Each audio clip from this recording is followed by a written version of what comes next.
is in the building. Facto. Welcome to Ignorance is Contagious, a podcast about stories and the lessons you learn from them. My name is James LeGrand. And I'm Abdul Majid. In today's episode, we'll be discussing Who the F Did I Marry? The viral sensational story by Reesa Teesa. In her 50-video post on TikTok, Reesa explains the rise and demise of her marriage and the lies that caused it all. We ask the question, how do you sustain a relationship in the age of social media? With us today is the lover of all things funny, Kristen J. Thank you for coming to the podcast. Thank you so much for having me. The reason I chose this particular topic is because it was sent to me by my friend Vanessa. I do want to mention that Reesa Teesa did put a disclaimer at the beginning of her video that we're not playing, that says this was no way, shape, or form trying to denigrate her ex-husband. And she does mention that he may be suffering from a form of mental illness that has to be taken into consideration while we're discussing this particular topic. So with that being said, here is part one of Who the Fuck Did I Marry? So I met my ex-husband around March 4th of 2020. We met on Facebook dating site, and we also matched on Hinge. I did not realize that he was on both under two different names. So one was his actual name, and the other one was a variation, like a nickname that he called himself. Different pictures. So it was a running joke between us. Oh, you ain't even recognize that you had matched with me on Hinge. No, I didn't.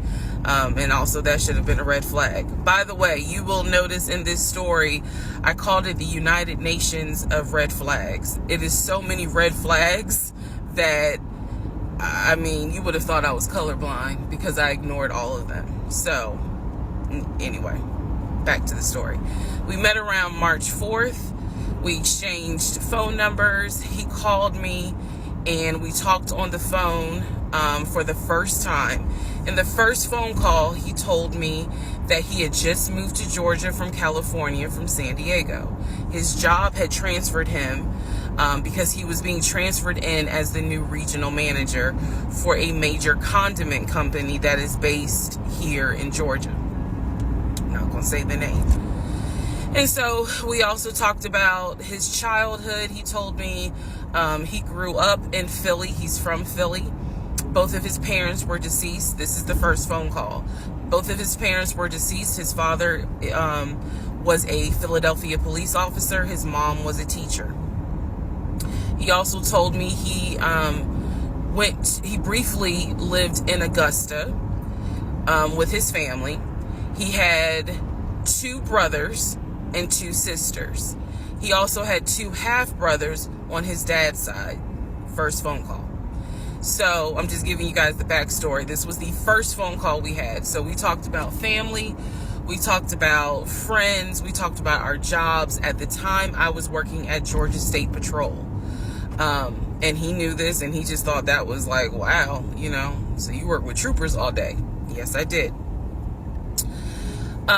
Also in that phone call, he explained to me that he used to play football. He explained that he used to play arena football. I know nothing about arena football. I know about NFL, I know about college, go Dogs, but I don't know anything about arena football. So he explained to me that he used to play arena football. He used to work at Apple in the off season of arena football. And I remember thinking on that phone call, oh, okay, good for you. I don't know anything about arena football. And I believe I did tell him that. I don't know anything about arena football. That'll come into play later on. So he told me, I just moved here. My job is paying for my housing and they're helping me to look for a house. He was like, right now I'm in Gwinnett County, but I'm trying to look for a house, ideally in Atlanta, like Brookhaven, Sandy Springs. He was like, I really would like to move out there. And so I thought, that's great. You're looking to get a house. You just moved here. He was like, I don't really know too many people here because I spend all my time at work, and, you know, this job is really demanding. So that was our first phone call. We talked more. He talked a lot, which took me by surprise because I'm not really used to men talking more than me. He eventually asked me out on a date. Our first date was set for Saturday, March 7th, 2020. He asked me what was my favorite restaurant. I said Cheesecake Factory. And so we agreed to go out at the Cheesecake Factory in a location that was in between. I lived in Clayton County at the time. He lived in Gwinnett County. I realized that if you don't know anything about Metro Atlanta, that makes no sense. But basically, we lived about 45 minutes apart. So we agreed to meet at the Cheesecake Factory over at Perimeter Mall, which is in an area, Sandy Springs, Dunwoody area. I was excited. Like, I called my friends and was like, I got a date, you know, blah, blah, blah. We'll see how it goes. First conversation was good.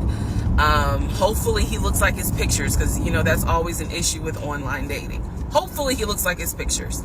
So on my way to our date, I took 285, and literally right before I got to Boulder Crest, the exit for Boulder Crest, I heard a boom, and I lost control of my car.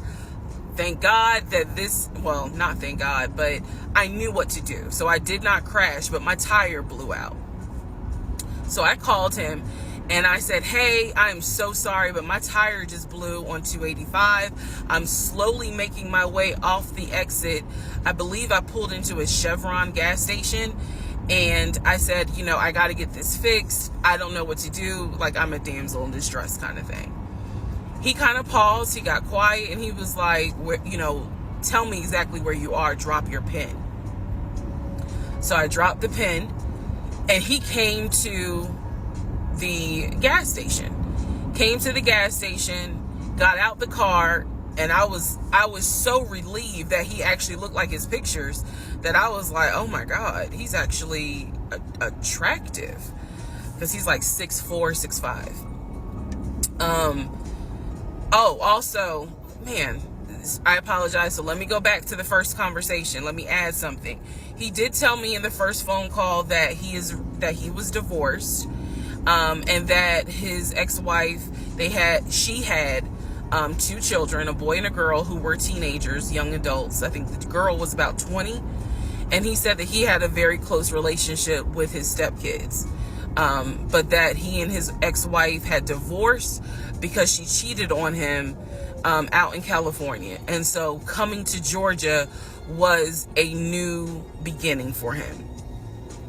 She was still out in California. The kids were still out in California. And so, you know, he was like, I can't stand her, but I still want to be in the kids' lives. I have to put that in there because that will come back later. So this is just setting the stage. Again, that first conversation we talked about family, job, friends, how he ended up in Georgia, me being in Georgia, the things that, you know, I would think people talk about in the first conversation. All right, now back to the tire blew out. So he shows up to the gas station. He changes my tire, which I just thought was the sexiest thing in the world. And then he proceeds to say, hey, I found a tire place around the corner. You need to get another tire. Like, you can't drive on this donut. So he followed me to the tire place, and then helped me get a tire, paid for it. So I was definitely like, wow. And so the vibe was good. So anyway, I get the tire fixed. We follow each other to the Cheesecake Factory over in Perimeter. We hold hands walking into the Cheesecake Factory. So in my mind, I'm like, this. Oh my God, I had butterflies. That's the look of a woman who had butterflies. So I had butterflies. And we go in, there's a long wait. And so we sit outside and we just talk. and the conversation's great. And this is where he tells me what it is he's looking for. He tells me, you know, I believe at the time he was 42. He was like, I want to get married and it be for real. He's like, my parents were married 40 plus years before my mom passed away. And I want that. I want marriage, family, a house. Like, that is what I want. He's like, I'm as a man, I'm ready to get married, but I want it to be for real, because the first time, you know, it really hurt me when she cheated on me. So he's telling me everything that I wanted to hear. And so he was like, what is it that you want? And I said pretty much the same thing. I was like, I'm ready to get married. Definitely want to have a family. And I want to marry my best friend. So we both put on the table that we wanted marriage. For the purposes of this podcast, we're only playing the first 5 episodes. So speaking on the video solely, what are your thoughts so far, James? So far, sounds fine, right? So far, she's, online. She sets up profiles. She meets the guy. I was impressed that how quickly they actually started meeting in person and talking in person.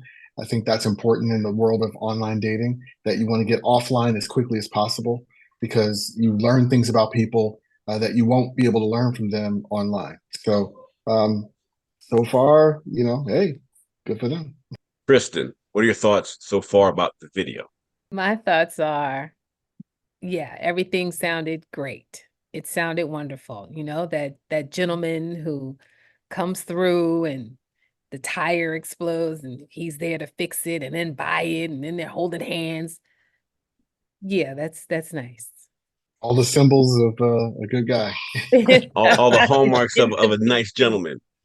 I did think it was interesting that she mentioned in the first 10 minutes of this video, she was concerned about his looks twice. So looks are important. So looks are important to her. And I'll be bringing that back. I'll be bringing that thought back a little later.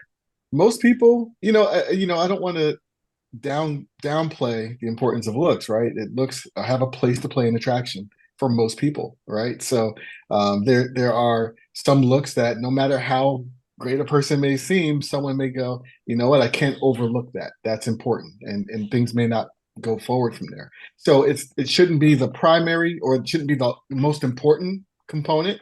We have to acknowledge that as reality. Let me ask you this, Kristen, first. On a scale of 1 to 10, where does looks lie for you to date a person? 1 to 10. 10, but I mean 10 to what I'm attracted to, not to what everybody else is attracted to. There's got to be something there that I like looking at. Got to be. Meaning everybody else might be like, he's all right, but I'll be like, that's my boo. James, scale of 1 to 10, how important is looks to you? For when we first meet and start talking, it's probably 7, 8. I'll even go 9. After we get past that point, it's down to 2 or 3. The problem is, looks only goes so far, right? I mean, after anyone who's been in a relationship realizes that you could date in my case, the most beautiful woman on the planet. I've dated, some knockouts, but 5 minutes later, I'm like, this is the ugliest person I've ever met in my life because of what they are on the inside. So looks count in the very beginning. They don't count as much in week 2, 3, 4, and forward. Would you ever sleep with someone you're not attracted to, James? No, but attraction for me goes beyond looks. So when you say attraction, that's different from looks for me, right? Those are 2 different categories. I think the stat is 80% of people are visual. I'm not. Right? I'm more auditory. So for me, visual doesn't count as high as it does for most people. So I want to say that because I know most people will be like, bullshit, right? But for me, that's true, right? Looks matter for sure, but only in the very beginning. Once I recognize that that's a good quality person, someone that matches with me, the attraction shifts. It's not physical. It's the attraction I have for who that person is. Kristen, would you ever sleep with someone that you find unattractive? I'm trying to think if I actually have. I don't think so. I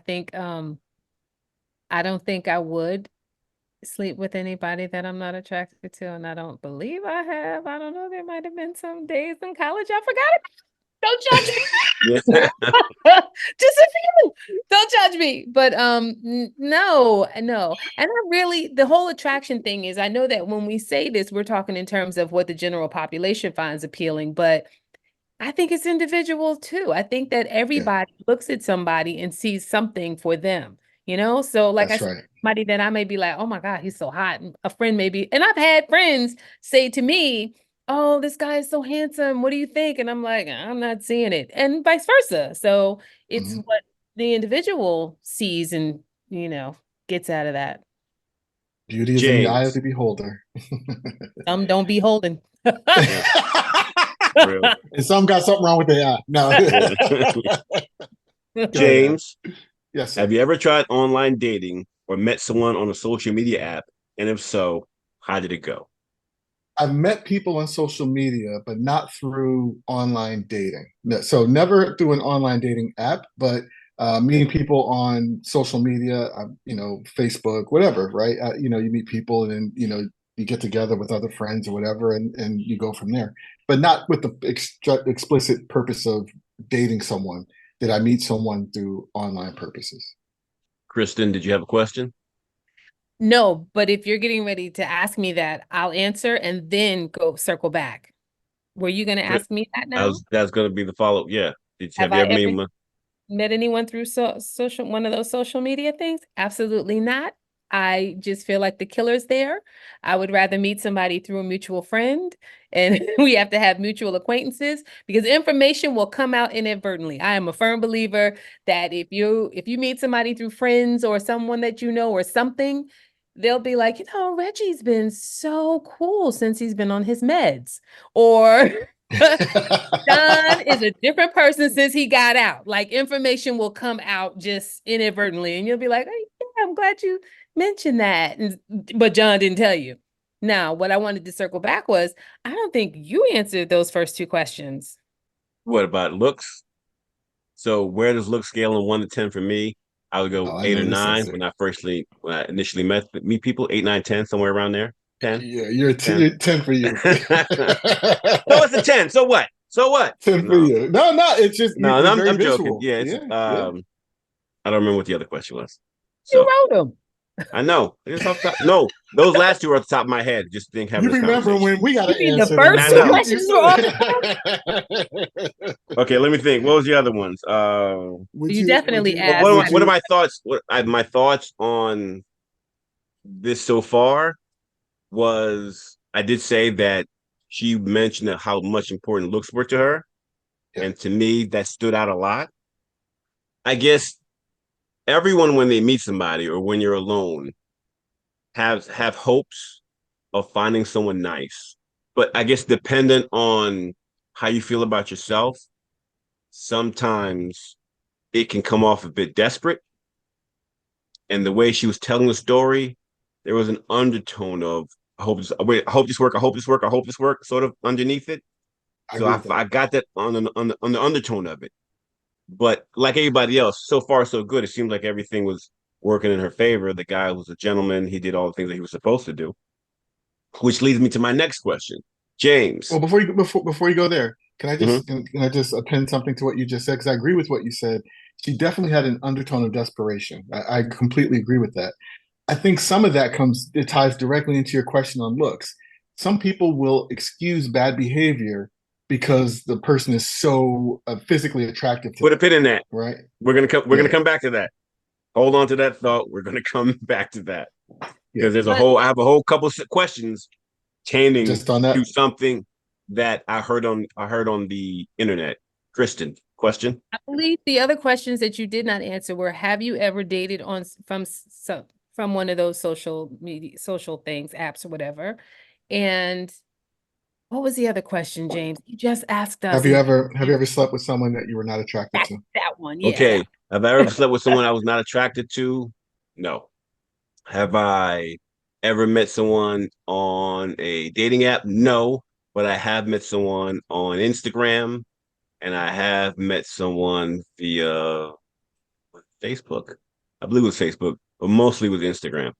I think, and they all went pretty well. To answer the second part of Yeah. the question, What? even in the DM, yeah, and it actually all went pretty well. There was one in particular that I did meet, and it didn't go well. Physically attractive. I can't say much because I don't know if they're going to be listening to this, but our personalities didn't go well. And I will have to say, speaking of the physical attraction part of it, I wasn't my normal self because she was so pretty that normally when you fire a shot at me, I'll fire a shot back. Like I just go 1 for 1 or maybe 12 for 1, but however you want to call it. And she said stuff that I should have responded earlier to, but I didn't. And it came back to bite me in the ass later. But I should have, and it wasn't red flags per se. It was, oh, you want to be sassy, and I let it slide when I should have said something earlier or should have fired back the way I normally do with everybody else, but I didn't. My second question is, oh, Kristen. Matter of fact, Kristen, do you remember Go Self Yourself? Mm-hmm. That's who that was. No, I don't remember who Self Yourself was. No, But remember the comment I said to you? I remember your expression, yeah. You don't remember I told you the story of You have shared a lot of stories. I was speaking with someone. And I don't want to say what I do remember because that would be exposing something specific. So I don't know who. Okay, so I'll tell you, and then you tell me if you remember this. Chris and I previously used to do a radio show. It was Kristen's radio show, and I was not even a co-host. I guess I was helping out. So within that radio show, it was the janitor that I would let. I was a janitor sweeping up, mopping, all the up and everything. Within that show, you could say something. Within that show, I bet somebody through one of the social media apps. We started speaking. While I was on that show, I was texting back and forth, and instead of saying, I forgot what the phrase was, but my autocorrect or whatever it was, or maybe just my fingers going wrong. Instead of saying it's something yourself, it said go self yourself, which made it seem like I said go F yourself. You were gonna say go F yourself, and it said no, I wasn't gonna say go F yourself. I was saying something else. I was being nice. Oh, but I said go self yourself, and it came across like I was saying go F yourself, and that just went down a spiral of why would you say, how would you? But if you know me, even if I did say go fuck yourself, I say it in jest. I wouldn't be saying it directly, but that goes back to me not showing who my personality within the first couple of conversations because I wasn't trying to fire shots at. Yeah. And for the record, I heard self yourself directed right at me from then on. Let me just let everybody. Oh yeah, self yourself became a comment that I would say to Kristen all the time. Go self yourself. Trouble being himself with me. So I wish I could meet that other guy. Yeah, I wish you. So okay, so this leads me to my next question. Can I just make one before you ask it? Just one point on what you were just saying there. I think that's an interesting point also on social media. Another reason why we have to get this when you meet someone on social media, it's important to get offline as quickly as possible. Stop. That's literally my next question. I know where you're going. Do it. That's literally my next question. Do it. All right. When you first meet someone, how much of the representative do you believe? None. It's in the very beginning. It's like, okay, this is a good start, and that's all. That's all that is, right? It's a good start, but I'm not a big believer in first impressions. I know people say, first impressions are lasting impressions, and that's fine. But first impressions are usually architected, right? It's not real. It's as Chris Rock said, you're not meeting that person, you're meeting their representative, and I find that to be true across the board. So as long as things seem decent, and nice, and respectful. All right, now we're past that 2 minutes of my life. Okay, now let's figure out who you really are. And the rest of the time, I'm trying to figure out, okay, I hear what you're saying, but I'm watching how you're behaving. Because behavior is, at least for me, behavior is the strongest indication of who that person is. Go ahead, Kristen. No, hold on. James, Was that part of what you wanted to say initially, or just something else you want to add on to that from what you were previously going to say? What I was going to previously say was that the reason why it's important to get off of those apps as quickly as possible is because of exactly what you said. Sometimes typos happen, even if you had no typos whatsoever in what you were typing. Written language can be the way you send it, what you have in mind when you send it, can be received very differently just because of the mindset of the person reading it. So the same words that you're like, there's nothing wrong with what I said, someone else can be highly offended or upset or whatever because of the mindset they're in when they're receiving the message. It's important to get face to face as soon as possible. Kristen, same question. How much of a person's representative do you believe when you first meet them? Well, everything you tell me is true with the potential to be a lie. And then if I find one little crack in everything, then it flips. Everything is now a lie with the potential to be the truth. But I'm pretty good at sizing up people for the most part. I can pretty much smell the bullshit. I met this guy one time and he told me he was on Facebook, and social media is a gift and a curse because on the one hand, you see too much, but on the other hand, you see too much. So I was like, okay, I'm kind of feeling him. I'm kind of digging him. Went on his Facebook page. This guy had all kinds of pictures where he was a grown man in these photos with his boys and the middle finger up. And I really feel like you need to age out of throwing your middle finger up in pictures. I was looking at these pictures like, wait a minute, aren't you a whole grown man? What are you doing? So, and it just I didn't feel that at all. And so there's that. Did I I answer? feel this. I feel the same with regards to a case-to-case basis in terms of how much of a person representative I believe. Some people are just really good at having a representative for a very long time, and you find out things later on down the line, even Absolutely.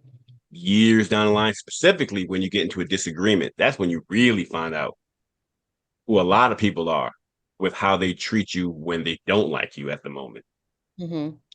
There are things in social media apps, like Kristen said, that I find a turnoff, especially at a particular age. I find count how many selfies a person has.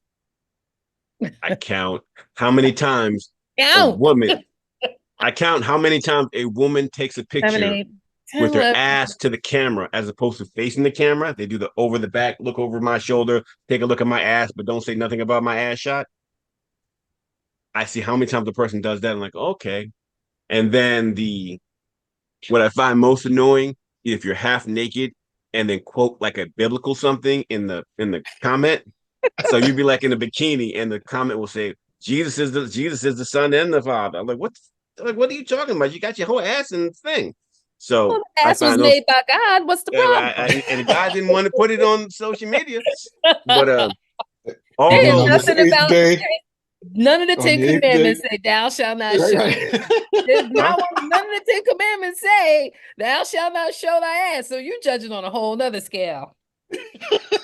That's technically not true, and I ain't gonna make this like a Which biblical thing. commandment? Which commandment Huh? says thou shalt not show thy ass? Oh, with the second one, thou shalt shut the fuck up. No. And there you have it, ladies and gentlemen. I'm sorry. That's the dude I know. No Well, That's the representative it's not in the Ten Commandments, but I That's guess the it says 11th to commandment. be humble, be meek, that sort of stuff. It's within there, and people interpret. Topic for People, another day. but yes, with regards to the type of pictures a person will show on social media, Right. I do the same way I would judge a male if they have the money phone, which is a stack of money that they're putting to their ears, Right. or Right. they're showing guns on the thing, or they're smoking weed on. Like there's a certain I was like, what? Like we're at our age. I'm specifically saying at our age. So you might be older than the rest of us, Kristen, but at James, Which commandment was that you just quoted? that yeah. The funny thing is, you were there for the commandments. your birthday ends with a BC in front of it. He's on fire, ladies and gentlemen. He is on fire. Sidebar, Abdul called me out of the blue to let me know that his birth certificate was incorrect and he was actually younger than me. I thought that Even was if my birth certificate was incorrect and you added 10 years, I'd still be younger than you. You know what? Stop. Everybody just calm down. That could be Teesa. That could be Teesa.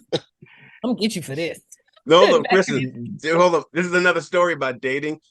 I really hope this person doesn't hear this. Oh man. Uh-oh. Kristen, do you remember the story I told you about the woman who I was talking to, and she was older than I was? And she was like, "You remember the time little Michael was on TV?" And I was like, "No, I wasn't born." No, I don't remember that. You couldn't stop laughing about it. I was talking to this particular person, and they were telling me who was older than I was. She was older than I was. And she was saying, "Oh, do you remember?" We were going back and forth about stories about things we watched on TV. Much older, my God. You don't even remember something? I mean, she's coming up with something that... She was coming. She said, "Do you remember the time when little Michael was on TV with his afro?" And I'm like, "Bitch, no, I don't little ever Michael remember has a good time." Oh my God. She said, "Little Michael." I'm talking about Motown 20. I think we were talking about like Motown 25. Michael Jackson. We were talking about like Motown 25. And she said, "Do you remember the time when little Michael was on TV?" Michael. I'm like, "Nigga, no." Like I only know one. I know new knows Michael. I don't know old knows Michael. You're a mess, man. That's a whole nother episode. Slappy toes. But anyway. All right. Okay, this is my last question. And then we go to the next one. James, would you ever talk about a current or past relationship on social media? And if so, why? If not, why not? No, that's not my way. I know that there are people I know that put everything on social media. They treat it almost like an open diary. That's fine for them. For me, I'm much more private. I'm just a much more private person. And I don't like people getting in my business, right? So when you open your life up to people, whether you do that verbally or on social media, you invite their comments. And sometimes you'll agree with what they have to say, and sometimes you won't. I don't have, there's no place in my life for that. I'm just not, that's not me. And again, that's not an offense to anyone who does that. I know plenty of people, we're related to some of them. They put everything on social media, and that's fine. That's all good, right? And if that's what you want to do, that works. That doesn't work for the way I live my life. Kristen, same question. A lot of what he said. However, there may be certain elements of experiences that I would share because I do have my story, and I think it should be okay for me to share my story, but I really don't want to put a whole lot of stuff out there like that. I don't like it. And half of the time when I'm looking on social media, I don't want to see everybody else's business like that either.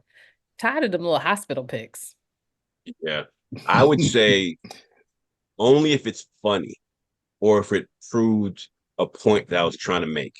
Like I just told you 2 stories back to back, but that's because I thought they were funny. I wouldn't Little Michael? Yeah, no. Oh, anyway. But you really didn't put the relationship out there. No, that's the point I was making, is that I don't give names unless it's in a positive light, anything negative. But I don't do names. I'm not specific about the things that I say with regards to that. I would say possibly if it proved a point or if it was just out and out just funny, because I like telling funny stories. So, all right, we'll move on to her next. All right, who the fuck did I marry? Part 2. So we both put on the table what it is that we wanted.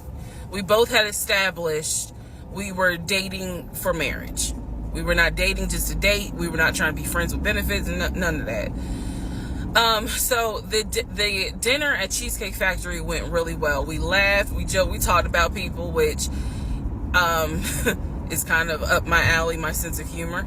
It was a good vibe. So at the end of the date, at the end of dinner, we sat in his car and he played this song for me by John Legend. I don't know the name of the song. By the time this video posts, I will put the name at the bottom. I can't remember the song. I just remember that John Legend was talking about, I think I met my wife tonight. And I thought it was a sign. So I was like, oh my God. So anyway, we ended up sitting in the car talking just about life and experiences until about midnight. So during this conversation, he again is telling me how it was, what it was like living in California, how he went out there, he went to San Diego State, he played football for San Diego State. He talked about how, he loved it out there, so he stayed. That's when he joined the company. And then he explained that he also did arena football, but only did it for about 2 or 3 years. He claims that while he was doing arena football, the team that he was on won a championship. But again, keep in mind, I don't know anything about arena football. So I was like, okay, I didn't know that they had championships. And he was like, he got a little offended, like, yeah, they got championships. And, he was on that team. So he talked to me about how he worked at Apple. He worked something in the IT area of Apple, but within the store. Again, it was one of those, it's like when I tell people I used to work at Amazon. I really wasn't paying much attention to it. Why? So we talked about all that. We talked deeply into what happened with the ex-wife. It's because I asked. He was not volunteering all this information. So in other words, I get very uncomfortable when men start talking about their ex a lot. That's not what happened. I was asking questions because I was really trying to figure out, okay, are you ready for a relationship, or are you still missing her? So we talked about that. We talked about my exes. That was a mistake I made because I talked about how I dated at one point in time somebody I worked with. That will come back later. And he seemed real cool about it. He was like, that was before me and blah, blah, blah. So the conversation was good. Midnight comes and I go home. Yes, I went home. We ended up talking. Mind you, our first date was March 7th. And within about 2.5 weeks, Brian Kemp, our governor, shut Georgia down. We were going to be on lockdown. So during those 2.5 weeks, we talked every day. We went out again at Red Lobster. I remember Red Lobster. But everything was going great. The issue was, where are we going to quarantine? So the question was, are we going to quarantine at his place, which he had like a studio type of situation. Like, it clearly, where he was staying, I was like, it's like a studio apartment, but he kept telling me like, this is temporary because I'm looking for a house. Like, he showed me the email from a woman who worked at the company where she was out on maternity leave, but she was putting him in contact with a realtor to help him find a townhome or a single family house. So I was just like, okay, this is definitely temporary. Like, he's not trying to stay here long term. And she was apologizing in the email. I'm so sorry, this should have been taken care of before you got here, but it wasn't, I saw the email. I read it. I read the email. So the decision was, we're going to quarantine at the studio, or we're going to quarantine in my house? First mistake I made. Well, there's a lot, but this was a mistake I made. So ladies, caution moment. During one of our dates, because keep in mind, in those 2 weeks, we were seeing each other quite a bit. Nothing physical or anything like that. Just two people who I thought were really on some, all right, let's see if this is going to grow into something. He came to my house. When he came to my house, I had a 3-bedroom, 2.5 bath townhome. He was in a studio. Now, I'm telling you guys all of this in order of how it happened. So some things I'm probably going to insert what I was thinking and the mistake I made. Can I turn this off? No. Okay, I still need that. And I say that to say that I did not realize inviting him to my home probably made his eyes go, oh shit, she's a keeper. She got this 3-bedroom, 2.5-bath townhouse, and I'm in like a little studio. Yeah, let me go ahead and pursue this. What I need to do to quarantine here. The decision was made, quarantine at my house. So the state went on lockdown. He came and stayed with me in my home, and for the most part, in the initial beginning, it was fine. It was fine. The reason why I hesitate is because I grew up in the church. So for me, it was really like an internal struggle of, bruh, you always said you would never live with a guy unless he was your husband. And now you living with a dude and he ain't your husband. Like, it was a struggle for me because I knew better. And don't come for me. I'm just telling you the way I grew up. It was like that. It was not sitting right with me. But at the same time, I didn't want to quarantine by myself. I did not want to. So there we go. So he moved in. We talked about the bills. Let me clear something up that I said in the other video where I said he paid all the bills. He paid all the household bills.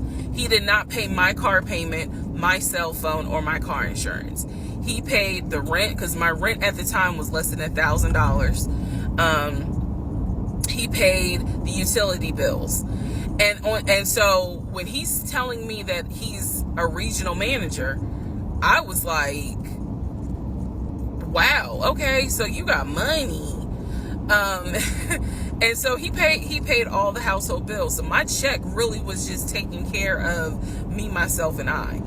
And I am not, this is where it's not gonna make me look good, but it's the truth. It was intoxicating to not have to worry financially about how to pay the bills. It was a wonderful feeling. And so I kind of pushed to the side the fact that, yeah, you shacking up, because it's like, but your page, you don't have to worry right now. Like, he's taking care of all of April's bills before April even comes, because this was still March. So we're living together, and I'm cooking, I'm cleaning, he's helping to cook and clean, and then we have a conversation about house. Is he still going to buy a house just for him, or is he going to buy a house where it's for us? Because we are going to try to make this thing work, be official, get married, have a family. So the question now on the table is, what are we going to do? Because I didn't want to stay in Riverdale, Georgia. I did not want to raise a family there. I refused to have a baby in Clayton County. So the decision was made, let's start looking for a house for both of us. Remember, he was already looking for a house for him. But then he was like, you know what? We're together. I plan to marry you. Let's look for a family home for the two of us. He was like, this is how much I was approved for. That's when he showed me the Chase paperwork.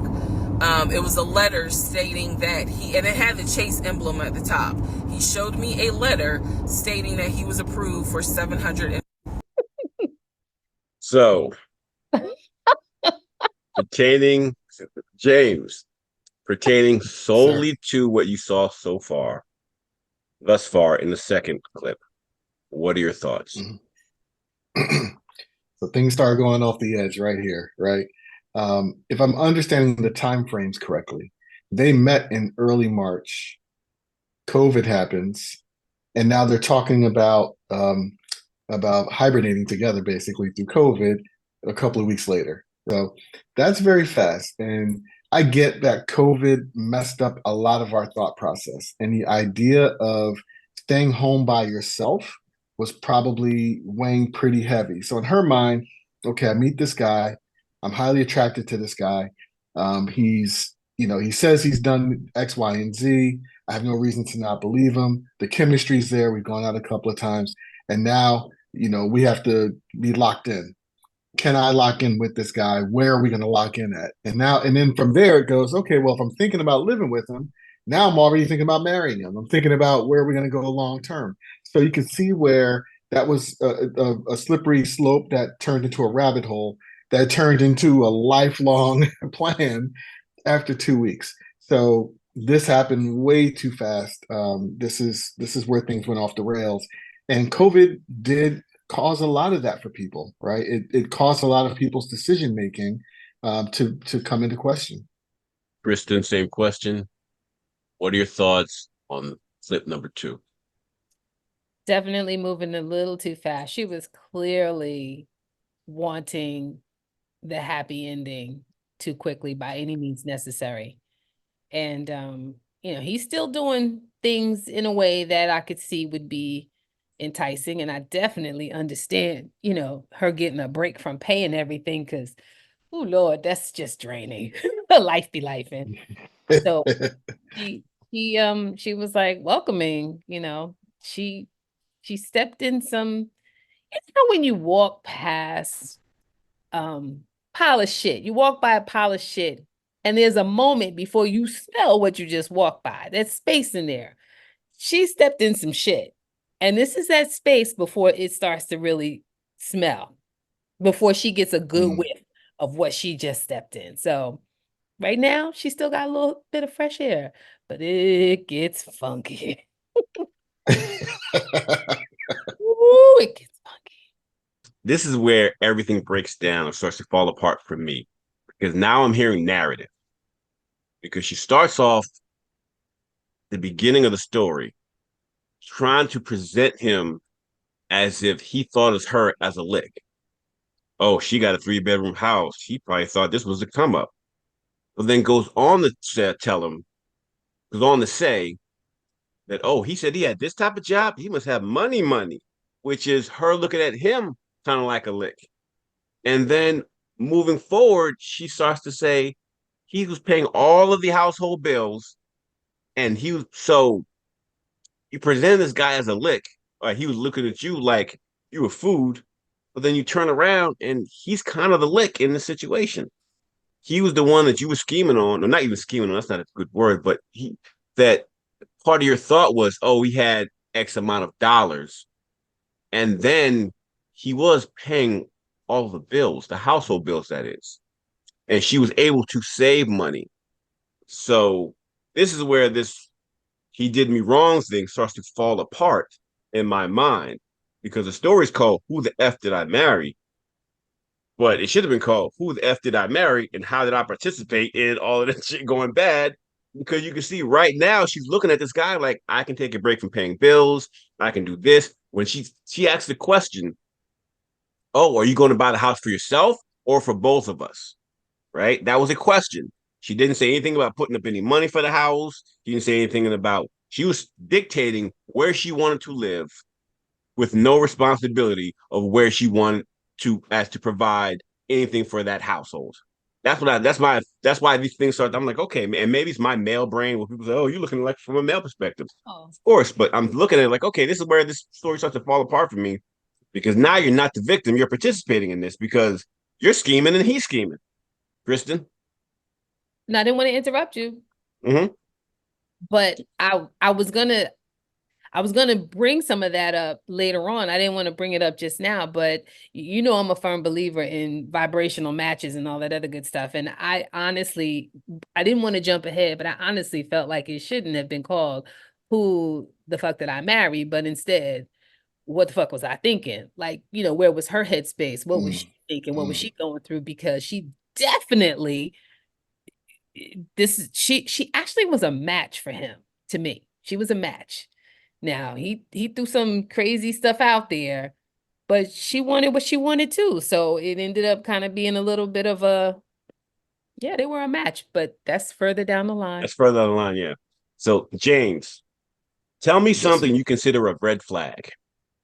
I like this is when I was dating, of course. I'm married now a long time. But when I was dating, I like watching how the people I'm dating treat the waitresses and waiters. For me, that's a red flag right away. So if they're not treating the people as people, for me, that's a red flag. So there's the concept of the non-human, the people who park our cars or serve the wait staff, or if you're in New York, the doorman. There are people that we walk by every day that typically get ignored, right? I see those people because I used to be one of those people, right? And so for me, it's important to make sure that anyone that I'm dating, I want to make sure they see those people too. So a big red flag for me is, how do you treat our waiter or waitress? And if you don't treat them with respect, then we're done right there, right from rip, because we're not going to get along after that. That's just that. That's so foundational to me in terms of the person I am and the way I live my life, that if that's not working, nothing else will work. That's part of the foundation for me of a solid relationship.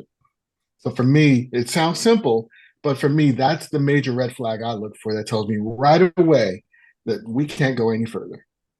Kristen, tell me something you consider a red flag. Do you keep your word? Do your words and your actions match? That I can actually give you a story though. It's a little bit of a story. I met my red flag. I was coming out of a drugstore, and this guy, I don't even know what store he was coming out of. Cocaine or heroin? Both. So he was coming. You're speedballing. That's called a speedball, for the record. You would know, right? You would know. He just said, excuse me. And I turned around, approaches big two. I turned around and he was like, can I talk to you for a second? I was like, well, for a second, sure. And he was limping and I was like, you good? And he was like, oh, it's my knee. I had a little bit of an accident. He was like, what's your name? Blah, blah, blah. So we're talking and we did exchange phone numbers and he was like, I'd like to take you out to dinner. Okay. That's what you said. You'd like to take me out to dinner. So then we talked, I want to say once or twice on the phone. And then somehow it turned into, I'd like to cook for you. So now it's like, wait. You wanted to take me out to dinner. Now you want to cook for me? Because that to me drops a couple of notches. Oh, what? No. So then he texted me a photo, a selfie, one of the classic bathroom pics. And Capricorn that I am zoomed in and saw a fingernail polish remover in the background. So I was like, who's using the fingernail polish remover? He was like, oh, that's my mother's. I'm staying with my mother right now. And I was like, okay. And he said, because of my leg, he informed me that he fell outside of Wells Fargo. Okay, so this is like after the second conversation, the flags are up. I'm done. This is it. No. So he, and actually it was when he said, I'd like to cook for you instead of taking me out right there. It was like, nah, you're switching this up already. You specifically said you wanted to take me out. So he told me that he had fallen in front of Wells Fargo and that he was in the middle of some type of, what do you call it? Like a lawsuit or something. Sounds very very Legion-esque. So I felt when he was telling me that he was trying to bait me with the potential of he got money. But that doesn't appeal to me. So I mean, don't get me wrong, I ain't messing with no broke nigga. You got money.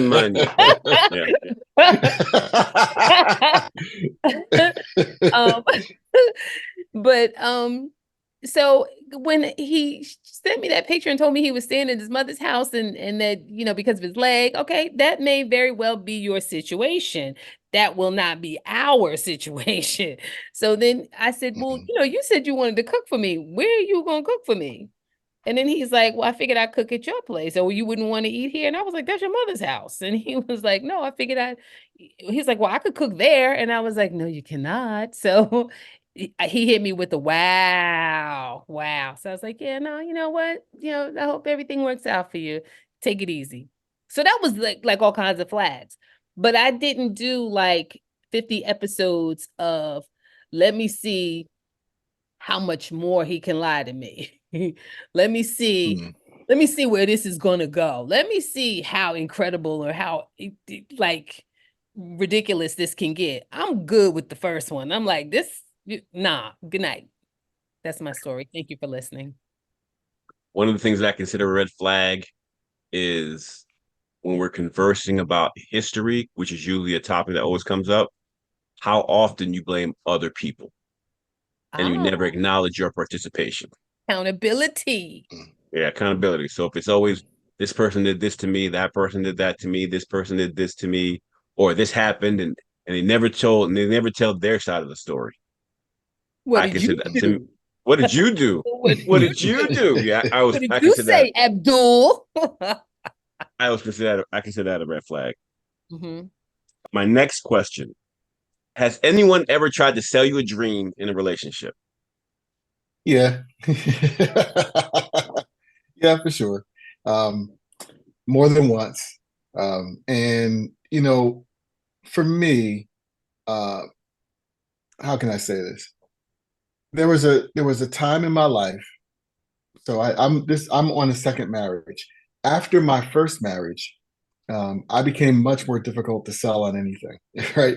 In fact, Abdul will remember this. I always used to say, I'm never getting married again. I'm not having any more children. That was a staple for me. Right. I was dating, but I was like, I was not. My first date speech was, I'm not getting married again. Not having any more children. I even said that to my current wife of 15 years on our first date. Wow. She remembers that as well. That was my first date speech. Just to be clear, right? So I was not only was I not being sold the dream, I was killing the dream right up front. I was making it clear there is no dream with me, right? And I honestly felt that way until, of course, I started to see I met a real one. Kristen, same question. Has anyone ever tried to sell you a dream in a relationship? Yeah, but I wasn't looking for it, so it didn't get very far. I Looking for I love in all the wrong places. exactly looking for love. Looking for no. That particular situation was a summertime fling. That particular situation wanted more. And I thought I was very clear, like this. I'm getting ready to go back to college. That particular one wanted more, and I just didn't. So does that count as selling a dream or trying I to? guess they did try to sell you a dream. Hey, look, I see ass and titties, dream fulfilled. I don't get past I don't get past that. No one's ever sold me anything because I don't get past ass and titties. Like what? What we got here? Deep, Abdul. Deep. Deep like the mine of Farrakhan. But Well, yeah, has it no, Oh tried to sell man. you a dream in a relationship? me, no. Yes, you. I've never tried to sell anyone a dream about No, anything. has anyone ever tried to sell you And I said no. No one's ever tried to that you sell were even me. aware of because you Okay, let couldn't me get let me let past me think that about this. If particular? I'm being serious, uh, if we're considering part of the dream behavior, well, then I would go yes. I would go yes. If people said, "Oh, I'm this type of person, I'm that type of person," as to fulfill whatever they thought the dream was in their representation, if that's the dream, then yes. But no one's ever said, "Oh, I'm going to do this," or "I'm going to do when we're going to get married," and blah blah blah. That's never been. I've never had that conversation with anyone tried to sell me a dream. Because on that side, I would have to honestly say it's usually the guy soliciting himself to the woman. So the dream selling normally goes from the guy's perspective, unless the guy is so rich, NBA player, that then the women have to sell them a dream as, oh, I'm not like these other broads. I don't care about the money, or I cook, I clean, I do bop, bop, bop, bop. So with that, no one's really ever tried to sell me a dream of what they would do for me, but they sold me a dream of who they said they were, and they didn't happen to be that way. James? Just to comment on that, I think some people sell dreams overtly and some people sell dreams covertly, right? Agreed. So there's this is what I'm going to do, and look at the car I drive, look at the house I have. That trying to show all the status symbols of success to try to create a dream that way. But then there's the covert selling of dreams as well, trying to show indications of how they're going to take that person is going to take care of you, how they're going to be there for you when the chips are down, and they're never going to leave you, and whatever else, right? Whatever the thing is that is important to you, that they decide to show you that they can provide to you in a very covert way, right? So sometimes we don't know we're being sold a dream. Boom. And I have seen and know of females that do that. They're trying to, I guess, audition. Mm-hmm. Yeah, for lack of a better word. Yeah. I know that there's a phrase out there. So when they call them snipers, it's a man or a woman who has a particular skill set to get a lot of either men or women. There's a lot of women that you'll see, the normal ones you normally see at sidelines of football games or NBA games. You see them consistently at a bunch of different venues where the money is. Those women, they refer to as snipers because they're going after a particular target. And back in my day, I knew a few of them. I absolutely knew a few of them who were in well-established and public relationships. And I knew the history and I knew what they were going after and I saw how they went after it. I always tell the story of so my mom, my sisters, and even my aunts and uncles. I'm not uncles, excuse me, my aunts are all really nice people. So growing up, I knew women and I knew a lot of nice women. When I was in high school, my sophomore year of high school. So the story goes, my dad and my stepmom used to work at nighttime. So I lived not too far from a train station. When they went to work around 7 o'clock, I was on a train at 8 o'clock going to the city to go clubbing. And that was like a daily, it was my Tuesday, Wednesday, Thursday, and Sunday. That's what I did. So at that early age, sophomore year of high school, and I won't say how I got into these clubs because I just knew a bunch of people. Well, that's for a later story. But I get into all these clubs, and I'm saying that to say, when I was growing up, leading up to that point, I knew women. Getting in the club, I met bitches. And bitches and women are completely different. They're a different animal, they're a different species, the way they behave, the thought process. And just going in, I thought, sugar and spice and all things nice. And that's when I met the snipers. In that space, I met snipers from that point on, going all the way through my TV career, working in TV up until my 30s, what have you, working in like literary and production, especially in New York. I knew a lot of snipers. The women sniper. I knew the males too, and the males were normally athletes, rappers. Those are the ones who got the high quality and quantity of women. On the other side, the women were the ones who were just pretty and they had it together, and these women were sharp. And when I tell you they could pick apart any person and get what they want, it was a skill that I've seen in front of my eyes, the things that they could get from people. I'll tell you a similar thing how you tell the two different sides differently. I'm sorry, go ahead. What do you mean? No, so I tell it differently because the man's skill set.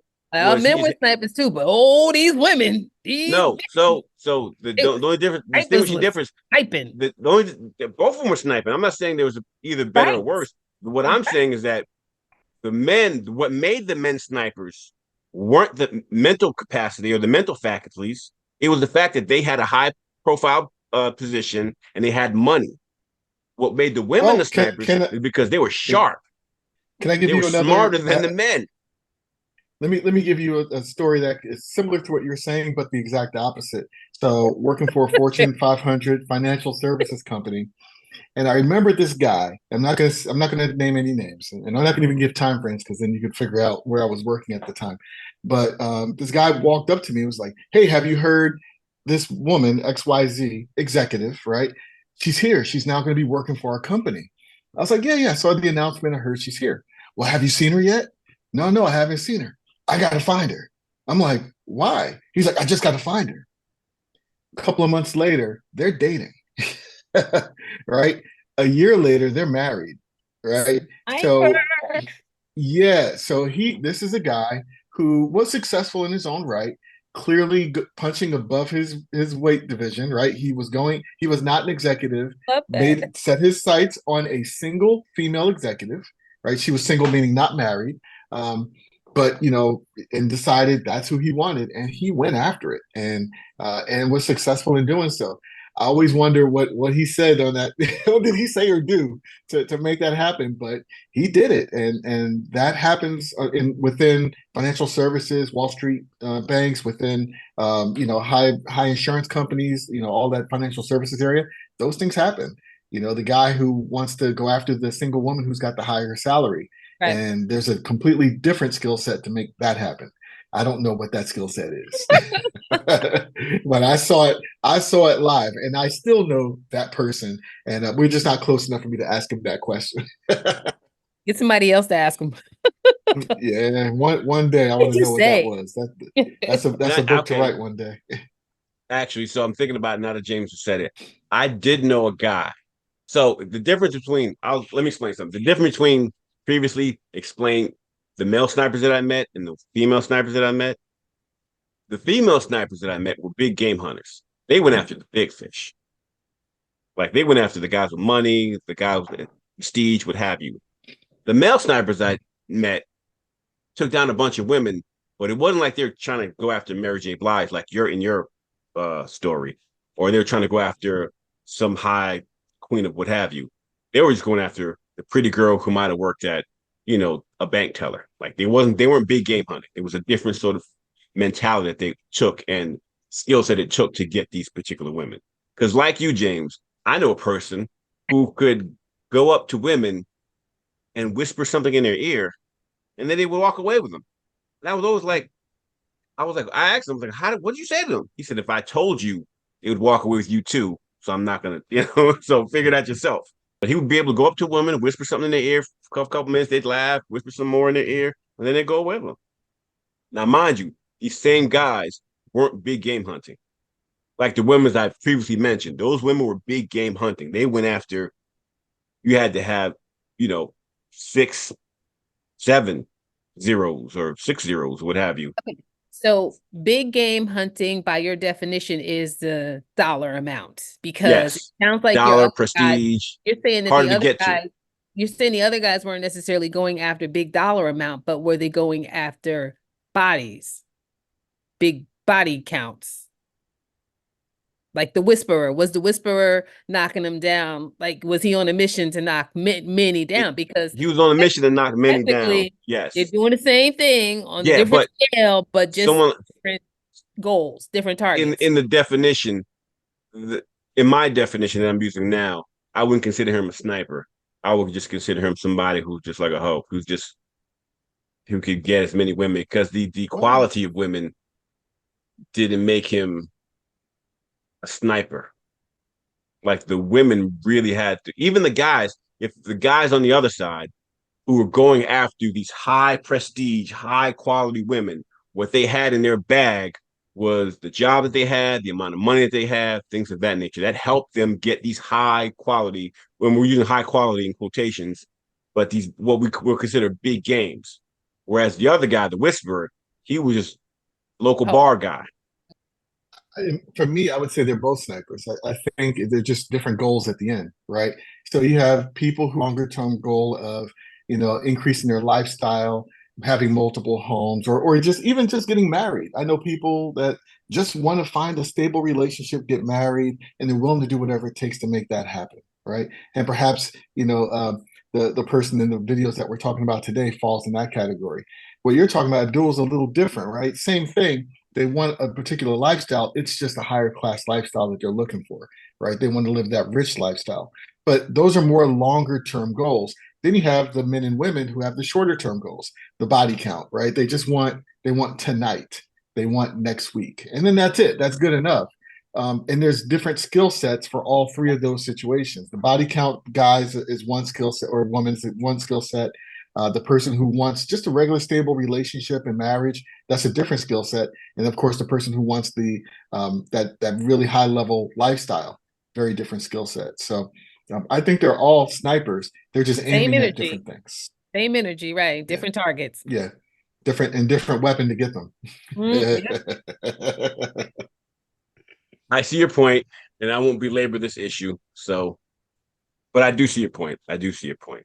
I do distinguish the difference between big game hunting. Chris Kyle is different than the guy who can shoot at the local range around the corner. Mind you, Chris Kyle is the guy they made the movie of, the sniper. Has the most targets. He was high. He went after all the big major sniping targets. They made a movie about him called The Sniper. Guy named Chris Kyle. But anyway, what part do looks play in who leads the relationship? And have you ever heard the phrase "big back energy"? Big back energy? Big back energy, yes. I've heard a different version of that, but not big Yeah. back energy. Big What? back So energy. Yeah. you'll have to define that one for me. What is I know the other version of that. What's Okay. big back energy? Kristen, do you have any, do you have a definition for big back energy? I mean, I guess it's just big old back. I got one now since the pandemic, but I don't know about what the energy is. I don't know how to define the energy, but I know that they were definitely talking about Reesa Teesa's size. This week or the prior 2 weeks since this story's been out, Charlemagne from the Power 105 morning show made a statement that this woman, Reesa Teesa, is giving off big back energy. And what it implies to is because of her size, it reeks of desperation. Because she is a woman of girth, Zoftig, I will use the phrase. It reeks of or smells of desperation within her tactics of trying to go after this particular guy.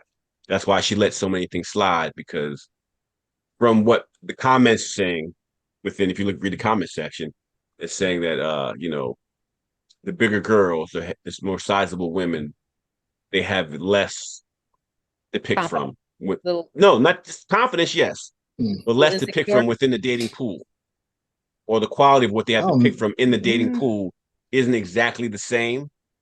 But it's more from of the comments. I'm telling you from what the comments section. More of an insecurity, right? Yes, but so the insecurity for being such, because of their presence or for the presentation, but also if you go down the Kevin Samuels line of questioning, when he talks about weight, size, and how important it is to a man. If you ever listen to any Kevin Samuels stuff, he'll ask you how tall are you and what's your weight. Let me hit that one, because that one's interesting. So you want to hit the big backs? Yeah, if you want to hit the big backs.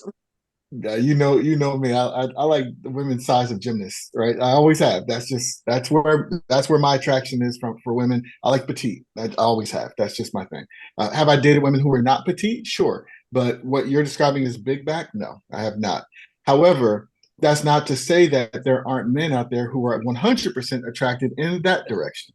I know plenty of men who prefer a woman who is larger, like a plus size woman, and that's what attracts them. So I don't think there's a smaller dating pool for plus size women.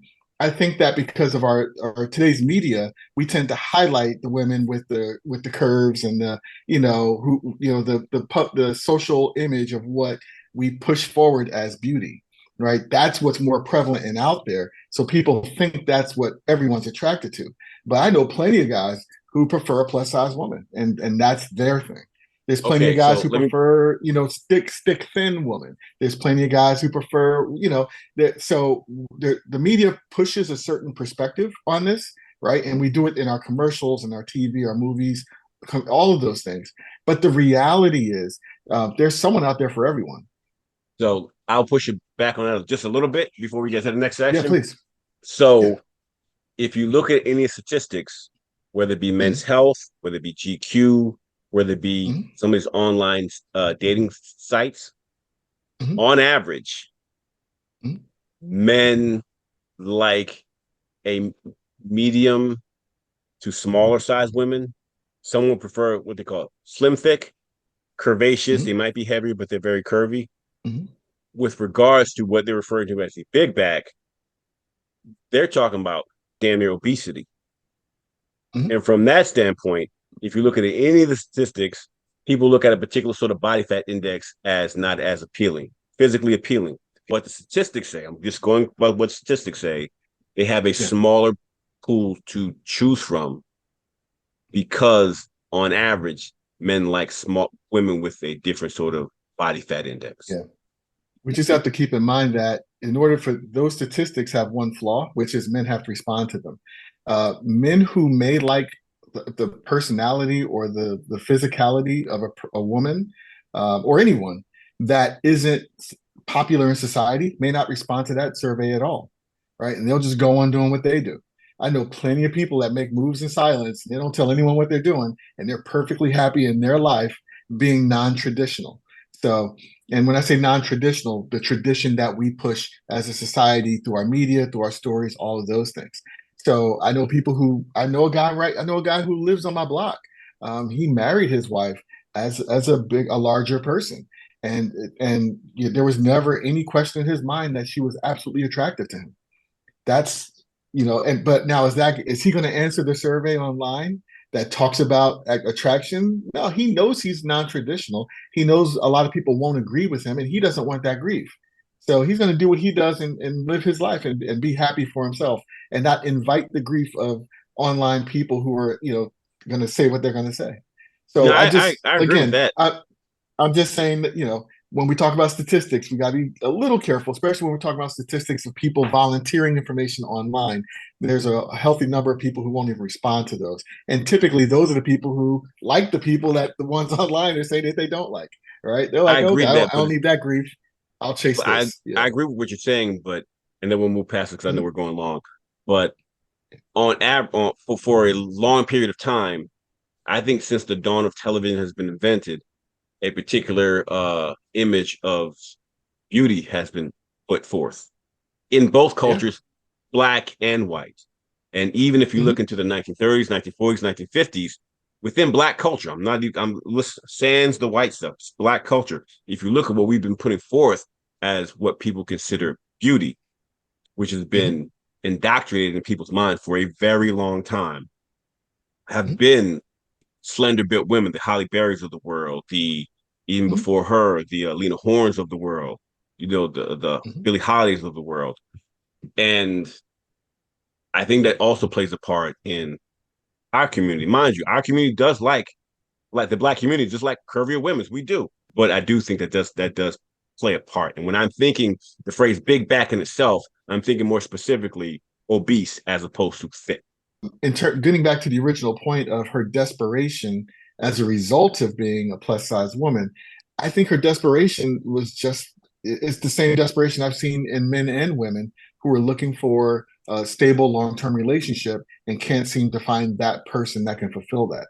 I don't think her being a plus size woman is a cause of that.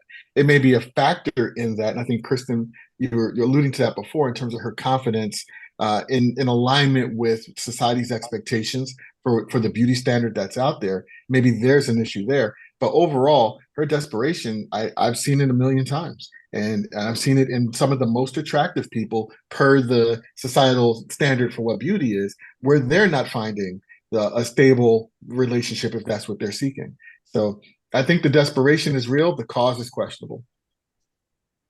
Well, James has eloquently crystallized my thoughts. That is exactly what I was going to say. Uh, no, it really is what I was going to say is I listened to all 50. I don't know if you guys got a chance to listen to all 50. I listened to all 50. And there were moments where it sounded like confidence, but then there were moments where but that doesn't sound like a confident move.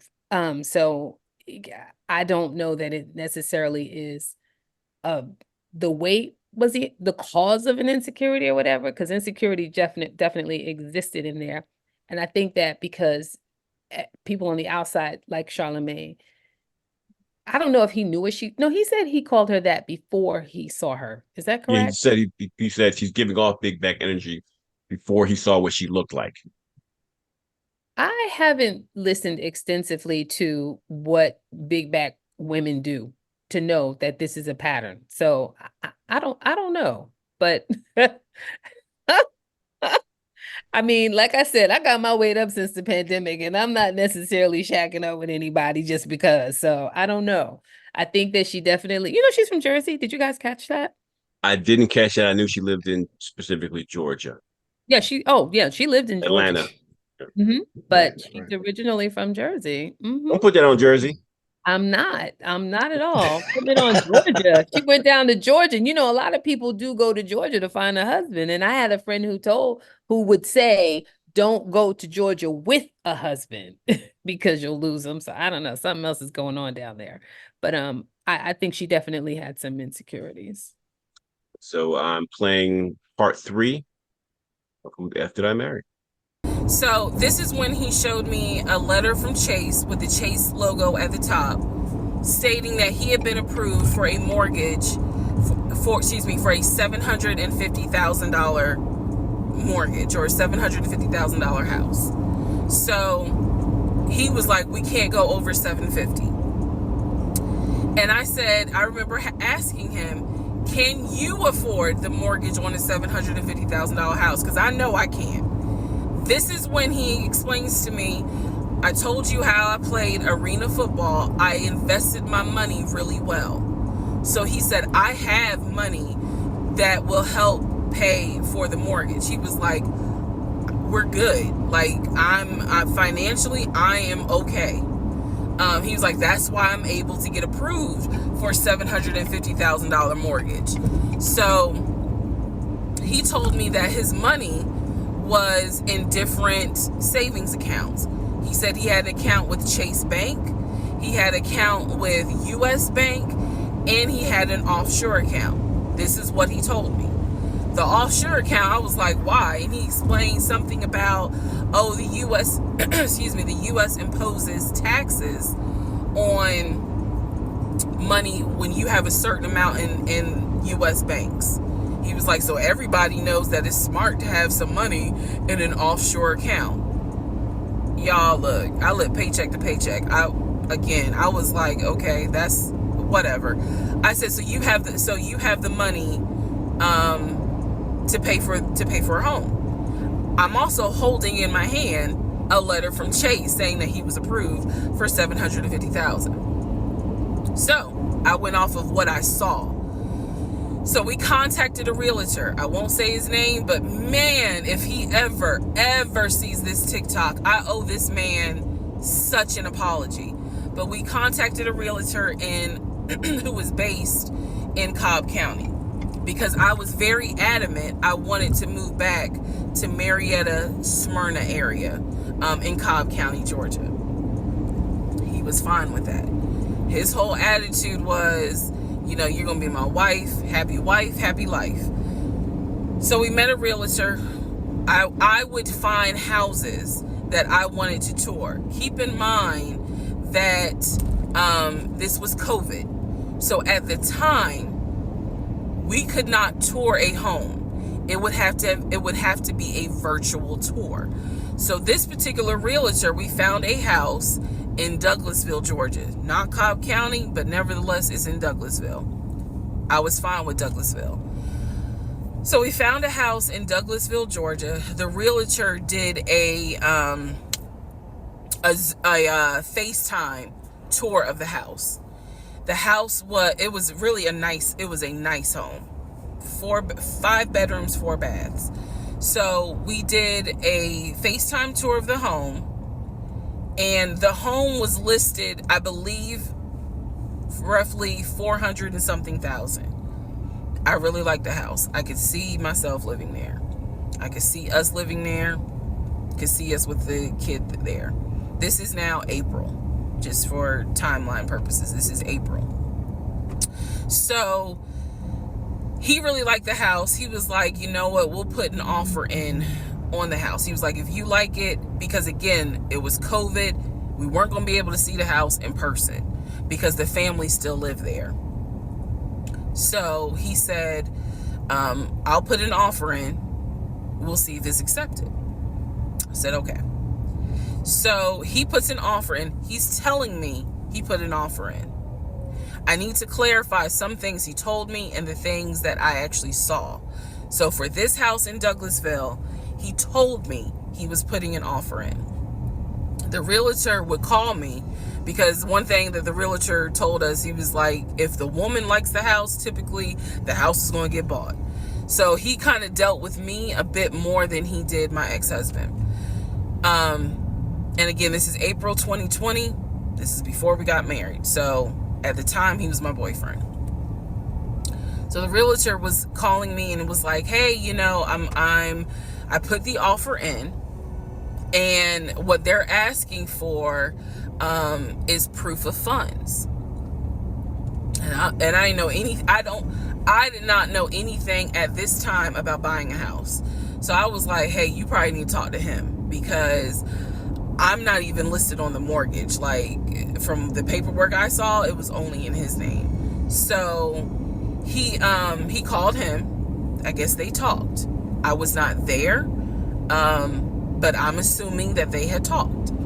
So the boyfriend is coming, my ex is coming home saying, yeah, I talked to so-and-so. I sent him over the paperwork. The offer was approved, and they are going to try to do a virtual closing. First, we got to do an inspection. If the inspection goes all well, then we have to do a virtual closing. He also told me that he put down earnest money on the home. He put down, I believe, $5,000. He said, I just transferred the money over to the realtor's account or whatever, so that it could be earnest money for the house. So I'm just like, okay, great. He was like, so realistically, this is April. We should be able to get in that house by June. Okay, no problem. So this is what he told me. About 3 or 4 days later, I get a phone call from the realtor, and the realtor is like, hey, I'm just checking to see what you guys want to do about that house. So I was confused. I'm at work, and I said, oh, I was told that he put an offer in. And the realtor was like, he did?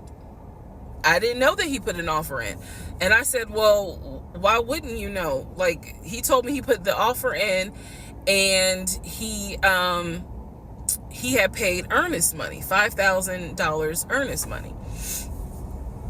And so the realtor was like, well, let me call him and find out what's going on with that, because I didn't know anything about it. So red flag, of course. So I call him, and he,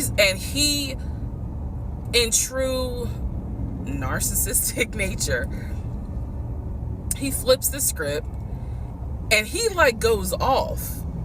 He's like cussing, going off, like he shouldn't, excuse me, I have the hiccups. He shouldn't be calling you. If he has a question, he should call me, because I'm the one that's on a mortgage. He was like, and now it's going to be an issue. And I said, well, did you put the offer in with him or not? And he said, no, I did not put the offer in with him. I put the offer in with a friend of mine who is a realtor, so I can give him the business. So I did not hear from that realtor again. So I was just like, is the house under contract or is it not? He was like, yes, the house is under contract. This is how crazy things work out. About 3 days later, on realtor.com, I'm looking at the house because I was trying to figure out in my mind how I'm gonna decorate. It shows the house is under contract. So, showed my boyfriend. My boyfriend's like, I told you it was under contract. He was like, I like, did you not believe me?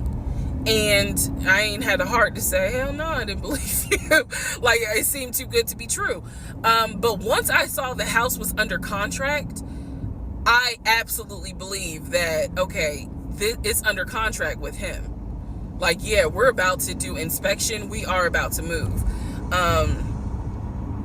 And so we had driven by the house because, again, keep in mind, a family's still living there. So we had driven by the house. At this point, he was like, I want us to start looking for furniture so that way we can go ahead and order it. So when it's time to move, the furniture is ready, because it takes like 6 to 8 weeks sometimes for furniture to be delivered if they don't have it in stock. Like, he was very methodical and planning and saying, this is what we need to do. So we started going to Home Depot, Lowe's, because we had a printout of what the sellers were going to take. They were going to take the appliances. He had a printout. Let me be clear. He had a printout. So it said on there that they were going to take the appliances. So we needed to get a new stove, new refrigerator, new microwave, all that stuff. So we went to Home Depot and Lowe's, and I went ham. I chose all these new appliances. And here's where we get into the shopping. My first question to James is, are lies necessary to sustain a relationship? And when I say lies, I mean from the big lies So the small lies, your hair looks nice. Oh, the food was good. Or do you need 100% truth all the time? Interesting question. So the way I'll answer it this way, because this is not a simple answer. Things like big things, house, kids, relationship, the day to day. You got to be 100% honest and transparent, right? You have the emotion of a relationship. You have the day-to-day structure of the relationship, how we get things done, and then you have the business of the relationship, who pays for what and when, right? Money coming in, money going out. I think for the business of the relationship, money coming in, money coming out, going out, you have to be honest, right? Here's where we are, right? This is the money we have coming in. This is the money we have going out. Here's what's left, and here's what we're going to do with it, right? Those things, I think, you have to be honest and open about those things. In terms of the structure of the relationship, who does what when, you're going to drive the kid to school. I'm going to pick them up. Here's what we're going to do on the weekends. Here's where we go on vacation. You take out the trash. I'll make garbage. I'll make the dinner, right? Those things got to be 100% honest and transparent and have a full agreement on it. Where I think sometimes there can be some space for some play in the truth is around the emotions. So you have a person who's highly sensitive about the way they look in a relationship, right? And they're looking for you to bolster them, right? And they say, how do I look? Right. And sometimes that question is truly the way it sounds. How do I look? I want an honest answer. Well, I think you wear a different top for these reasons, whatever. In other cases, it could be the subtext is, I am terrified that I'm not going to come across the way I want to. I need someone to tell me that I look good. How do I look? Right. And in those cases, that's the person who's calibrated in that relationship and understands that's what that moment calls for. You will give that person what they need. You look fantastic, because that's what they need to hear in that moment. It's not the truth, but it's what's needed in that moment to support the person that you care about. So that's how I'll differentiate those. I think for the vast majority of a relationship, you have to be honest, but there's sometimes where you have to be calibrated enough to understand that if you were to tell the truth in that moment where someone needs that emotional support, you may do more harm than good. Some play in the truth sounds like alternative facts. So that was very Trumpian. I don't want to no, and no.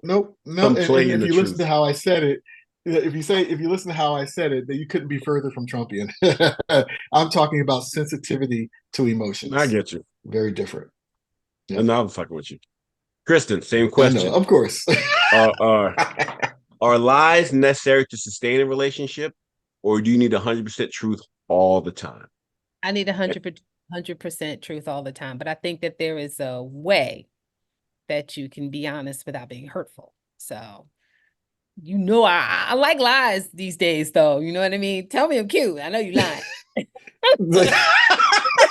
But that's okay. So then they are necessary. No, I want to hear the truth. If we're talking about I'm getting ready to go out or something like that, and I'm that's like, that's not what the question. That's not the question. The question was small lies too.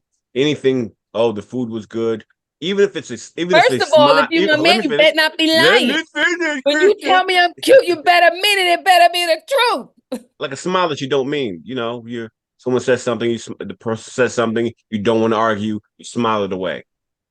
If you get a smile from me, it's genuine, it's sincere. Yeah.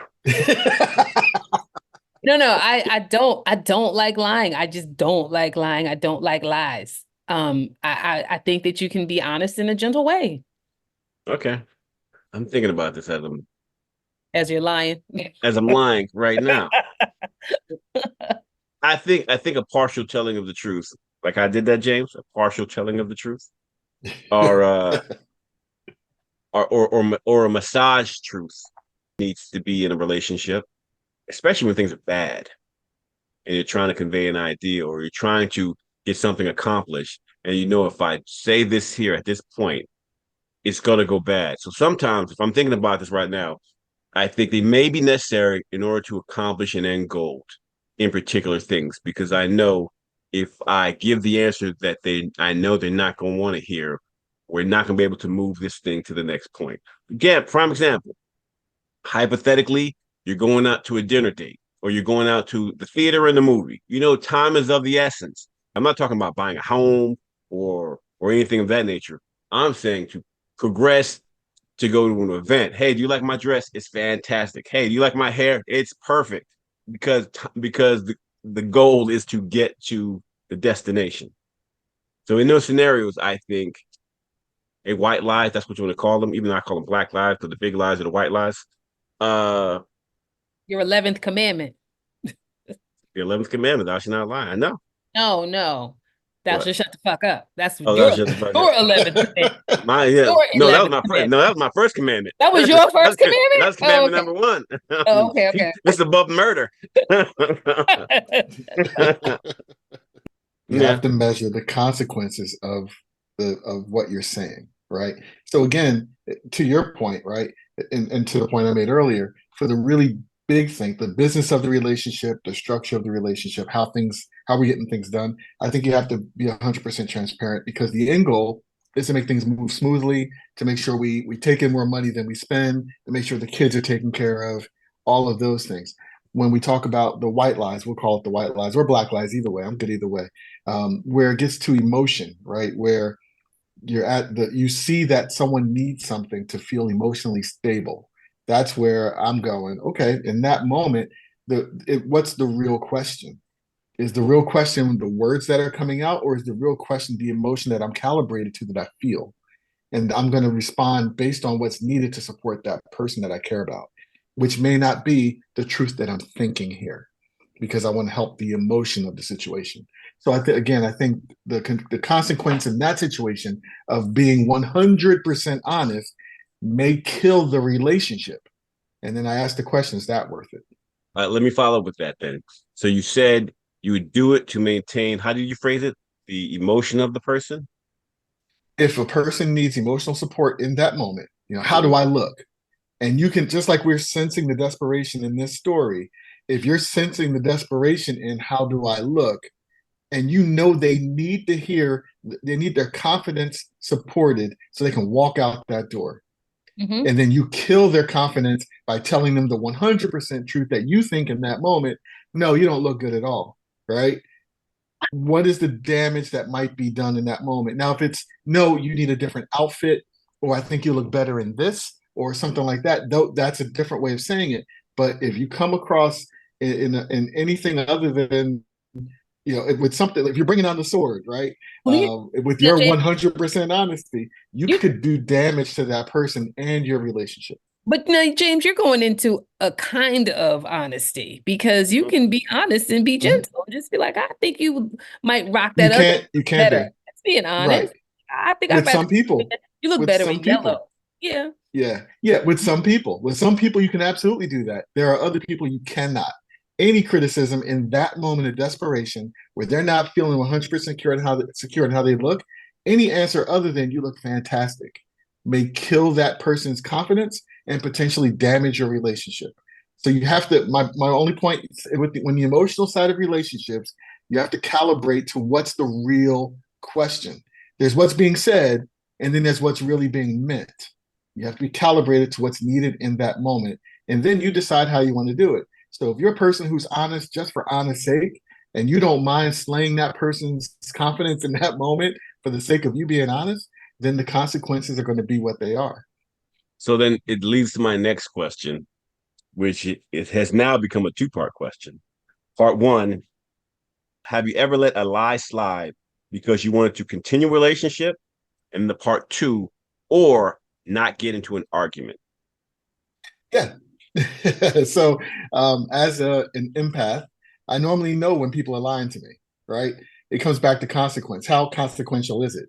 If it's something super minor, okay, fine, whatever. If that's a person that I trust and I've built trust with over time, and I know this is an anomaly, not something that's going to kill, the relationship and the trust that we have, yeah, I'll let it slide. No big deal. If it's something more consequential, absolutely not. And I will not allow a lie to slide to continue the relationship. That's not. That's an absolute no. But from a day-to-day perspective, if someone's telling a lie that they need to tell to make a story that they can believe in and feel comfortable, and it's no skin off my back, have at it and enjoy it. No worries. I'll move on. Next thing. So it depends. The answer is it depends. But in my marriage, we're not lying to continue the relationship.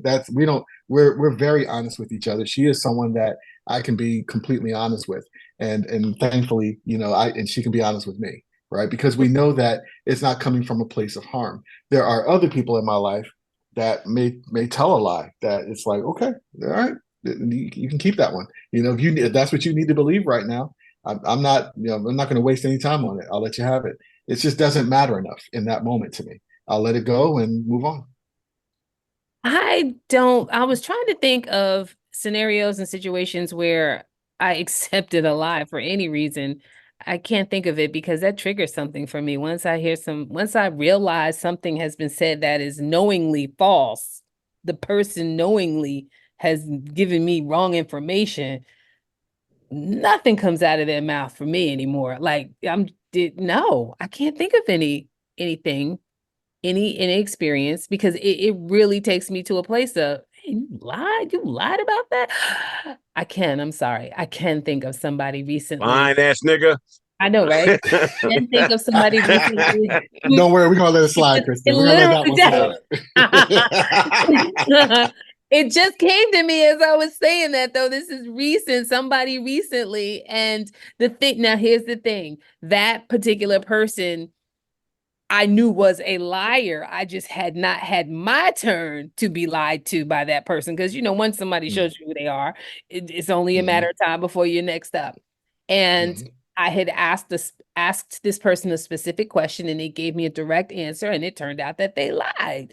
So now moving forward, your words don't carry any weight with me because it's official for me. And like I said, I already knew this person had lied to others, but this was my first time at bat. So I still continue forward, but carries no weight, and I move differently. Once I discover that about an individual, I move differently. I'm like, you can go ahead on and say what you say, but for example, if the person says, meet me here at this time, I'll throw it back at you too. I will be like, you know what? How about I get there when I get there? Because sometimes your information is completely false. Like, I will throw it right back at you.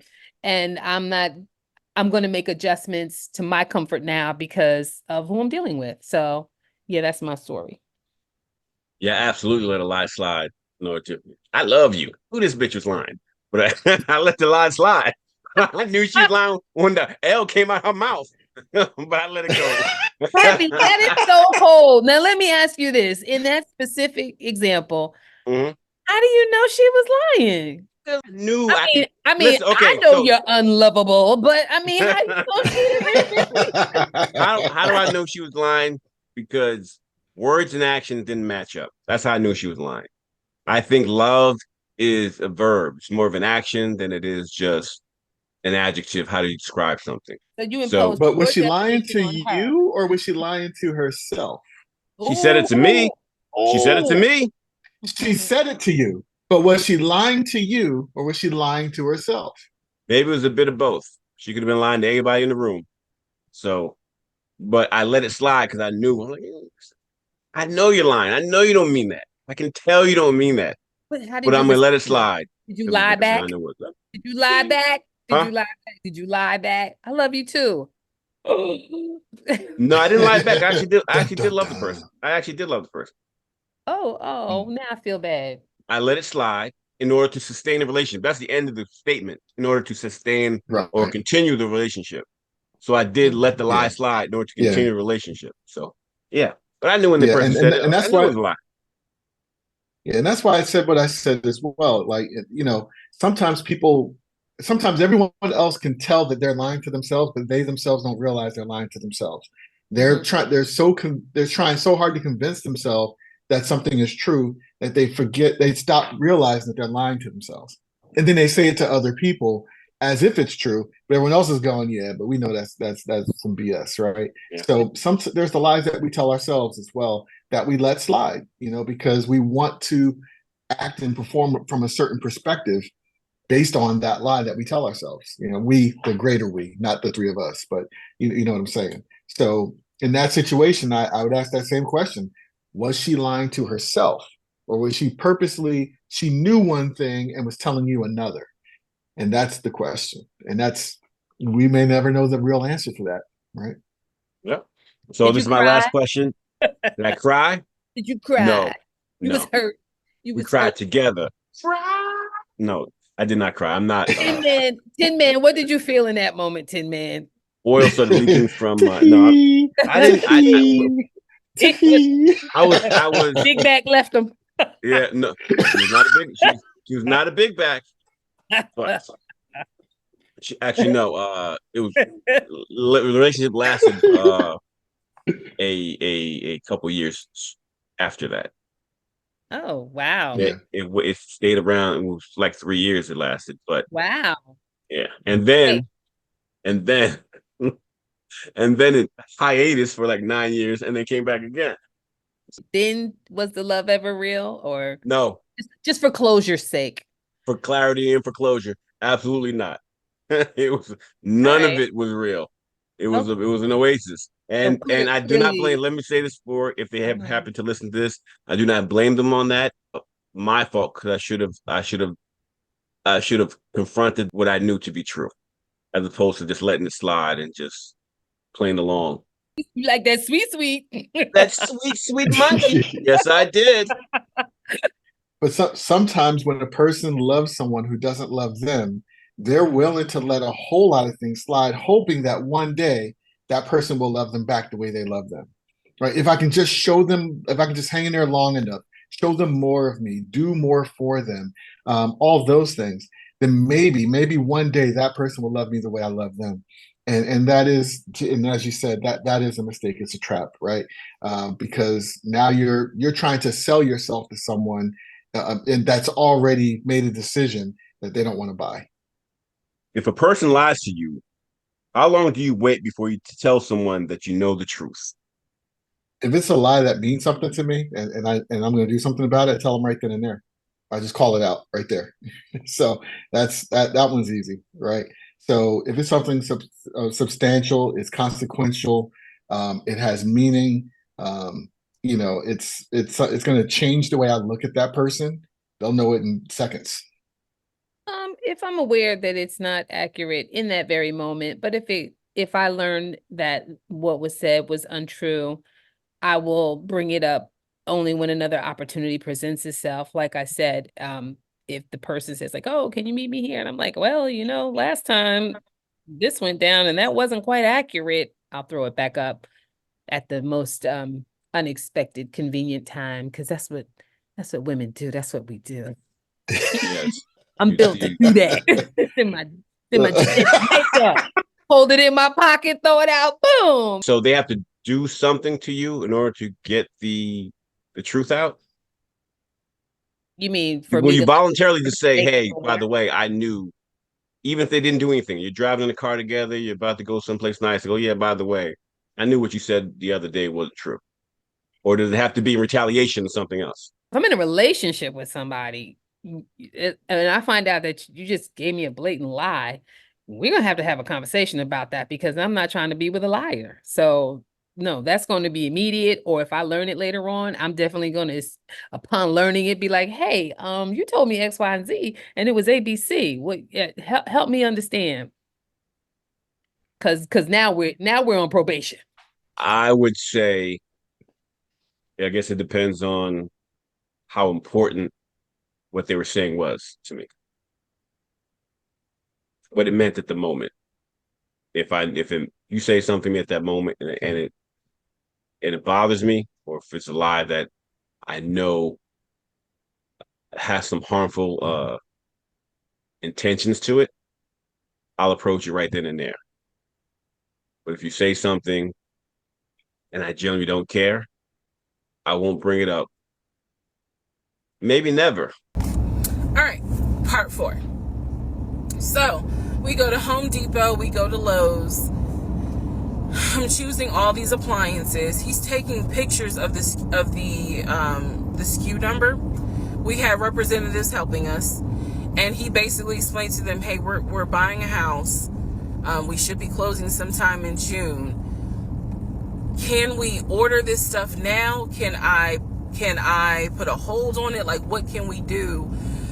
Because we're not ready for delivery. I stood there as the Home Depot rep said, we can hold it in our warehouse. Like, you can buy something and we can hold it. People do it all the time, especially with COVID. So I watched him pay. I want to say it was about it was either $350 or $500. I watched him pay a deposit on a whole new set of appliances for them, and they were going to hold it until we were ready for delivery. I watched this. So I was like, okay, good deal. Like, we got the appliances. Next, let's go to Rooms to Go and Ashley Furniture and find actual furniture. So we went all around Rooms to Go. We went to Ashley Furniture. We went to American Signature. And I saw all these things that I wanted. Again, he's taking pictures of it. He was like, I can go online and order it. I didn't think anything of it because, again, I just saw that we held the appliances. So I was like, okay, that's fine. So April turns into May. May 2020 comes. This is where things start to get a little interesting. May comes, and obviously we had not done inspection.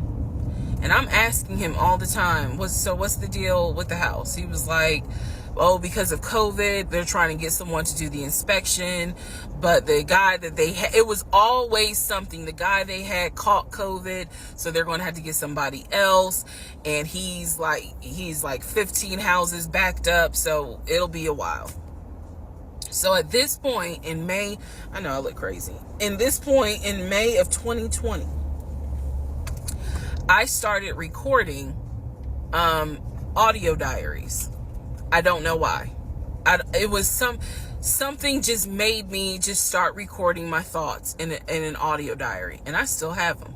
And I would save them by the date, and I would just start talking about what's on my mind. So I was like, I knew there was something was nagging me, like, but I kept pushing it out of my mind. I was like, you saw, this is what I reminded myself. You saw him pay for the appliances. You know the house is under contract. You know that he told you that he's the one who put the house under contract. Why would, like, I remember saying to myself, why would he lie about that? This is so easy to verify. Why would he lie about that? Have you caught him in any other lie? And at the time, the answer was no. So I really was like, maybe you just aren't used to a guy who actually does what he's supposed to do. Like, I was questioning myself and then answering my own questions. So inspection didn't happen. Around mid-May, I found out I was pregnant. May 2020. When I found out I was pregnant, he was ecstatic and I was like, oh shit. The reason why I was oh shit is because, number one, I'm plus size. Number two, because of my age, I felt like it was probably going to be a high risk pregnancy. And I wasn't married. And that nagged. I cannot tell y'all how much it nagged me. There was a lot of internal struggle in between. My family didn't even know that he had moved in at this point. I told them, that I was pregnant, went to the doctor, everything looked good. But again, because it was COVID, he couldn't go in with me into the actual room. So, doing any sort of ultrasound, doing the blood test, because my HCG levels were really high. So the doctor was like, hey, it might be twins. We don't know yet. You're still kind of early, along. They gave me a due date. The due date was January 26th of 2021. So yeah, May, found out I was pregnant. So there was now more of a push into, we got to get a house. We got to get the fuck up out of here. I'm not having a baby in Riverdale.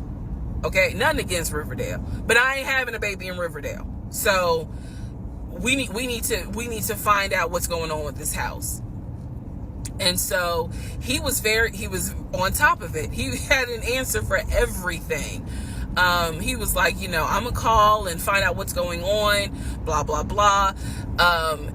He then magically told me about a week later, oh, they're going to do inspection on the house like in 2 days.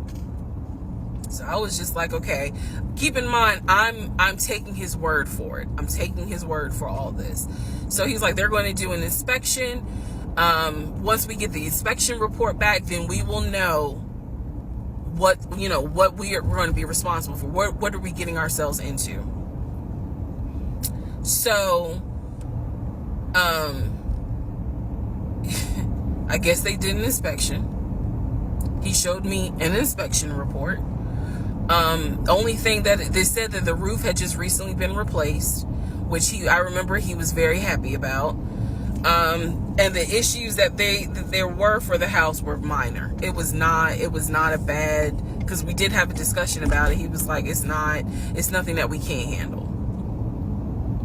Then he said that we were set to close the end of May. We were set to close the end of May. He told me it was going to be a virtual closing. You're probably like, what the hell is a virtual closing? Because again, he's saying because of COVID, people are not closing in the office. They're doing a virtual closing where you would need to electronically sign the paperwork. This is what he's telling me. And so he was like, we're set to close like just before Memorial Day. And so for some reason, again, there's still that nagging part. For some reason, I didn't start packing. Anyone that knows me will tell you I hate moving. I've done it enough in my life. I hate moving. But I did not start packing up that house at all. I was just like, I'm pregnant. My body was changing so fast that it was like I can barely keep my eyes open half the day. And so, no, I didn't start packing. And I remember I did record, again, I was recording audio diaries just about every day. When something didn't sit right, I would verbally record it in the audio diary because I was like, I don't know what it is, but there's something. That was the theme of our relationship. I don't know what it is, but I know there's something. And so I remember talking to myself in my little prayer closet, because that's where I would do my recordings. And I remember thinking, what if we don't get this house? Like, what if he's lying? But again, there goes that thought process of, why would he lie about this? Like, who makes up that they're buying a house when in fact they're not? And then he's showing you all this paperwork. Like, come on, you can't be that jaded that you don't even believe what's in front of you. My first question to you, James, is she's in 40 minutes of her, roughly 40 minutes of listening to her, she never said the word love one time. Where does love rank to you in a relationship? I guess the question follow-up is at what point? It's, how do you mean? So maybe at this point in her relationship, right? She started this relationship in March. It's now May, right? She is, they are now living together after 2 weeks of being together. There's a plan to buy a house, yet now things are starting to unravel for her. Her intuition's kicking in. She's going, something's not right. And she's starting to now see evidence that what she's being told is not true, right? So good point that she's not mentioning the word love. That doesn't mean she didn't feel it. I'm going to be sensitive to that. That perhaps up front, and the reason why they moved in so quickly together was she felt the spark and called that love, right? So different people have different triggers for what they consider to be love. We all experience it a little bit differently. But where should love factor in a long-term relationship? It's got to be there, right? But because that becomes like the catalyst for that long-term relationship. There's a connection that you'll have. And I'm also sensitive that there are people out there who have arranged marriages who over time fall in love with each other after they're married, right? So again, love does play a role there, even though for some of those relationships it comes after, where in more Western relationships, love is usually there first, and then you move forward with a committed, legalized, long-term relationship. So the answer is it depends. For every single person, that answer is going to be very different. But for me, I absolutely love my wife, and that was a major factor. In fact, again, I had no plans on ever being married again. I was not planning to be married a second time. But my love for her, her love for me, and really the partnership that we had from the very beginning. That's what convinced me that I would be making a mistake to ignore this relationship, and to let the past kind of fuel the decisions I was going to make at that moment. And then 15 years later, here we are, still happy, still going, still glad I made that decision. No, So single Christian in very, a relationship, very single. Hmm. where does love rank to you in the hierarchy of your relationship? Love is probably like somewhere between number 3 and 5. Honestly, like is number 1. I gotta like you because I have loved someone before very much, very deeply, but I realized I didn't like who that person was. I really didn't like who they were as I got to know them. And I was just like, all right, I've done love before. Let me do like. Let me make sure that I like and get along is probably number 2. Like is like 1, get along is 2. Love is somewhere, 3, 4, 5, somewhere down there. But yeah, get along. Definitely have to get along with them. And it's something that I don't think is looked at or paid attention to, as I've witnessed friends in their situations. And it's like that's a major thing. You can't even get along with somebody that you're with because that's a huge thing. I do have friends who have great relationships, and the things that I notice in their relationships, the ones that are productive and positive, um, they get along and they genuinely like each other. They genuinely enjoy each other's company. So that lets me know that I'm not too far off the mark. In a long-term relationship, love is number 1, like is number 2. I think I could like someone, but not want to be in a relationship. For me to be in a relationship, I have to love you. Like is not a strong enough feeling for me to want to sustain something long term. Love is number 1, and then number 2, like you said, I have to like you as a person. Because I could also love you and think you're annoying as fuck and not want to stand around. Right. So in the story, she said that she was pregnant. So my next question is, how long do you stay in a relationship for the kids, James? Interesting. So yeah, so it's a good question because so in my first marriage, we made the decision to end that marriage. At that time, my son was 5 years old. But we to this day, he's now going on 27. We still have a strong relationship. It's just a different relationship. We have a friendship, right? So we stayed friends, I think mostly because of him to start. And then truly, we just continue the friendship. He's now on his own, out of the house and doing what he's doing. Yet, my wife and I continue to invite her and her husband over to our house for Thanksgiving and for other events. We're all truly friends outside of raising our son. So we stayed in a friendship on behalf of my son, which is a different relationship than when we were married, but it was a relationship. So I think for at least for me, putting the kids first is a high value, right? It's important to me to make sure that the children that we have are considered first. because they are not mature enough to consider things for themselves. We have to be adult enough to put our feelings to the side for the moment, at least, until we make sure they're okay. And then we can deal with our stuff, right? But the kids, at least from my opinion, in my life, my children come first.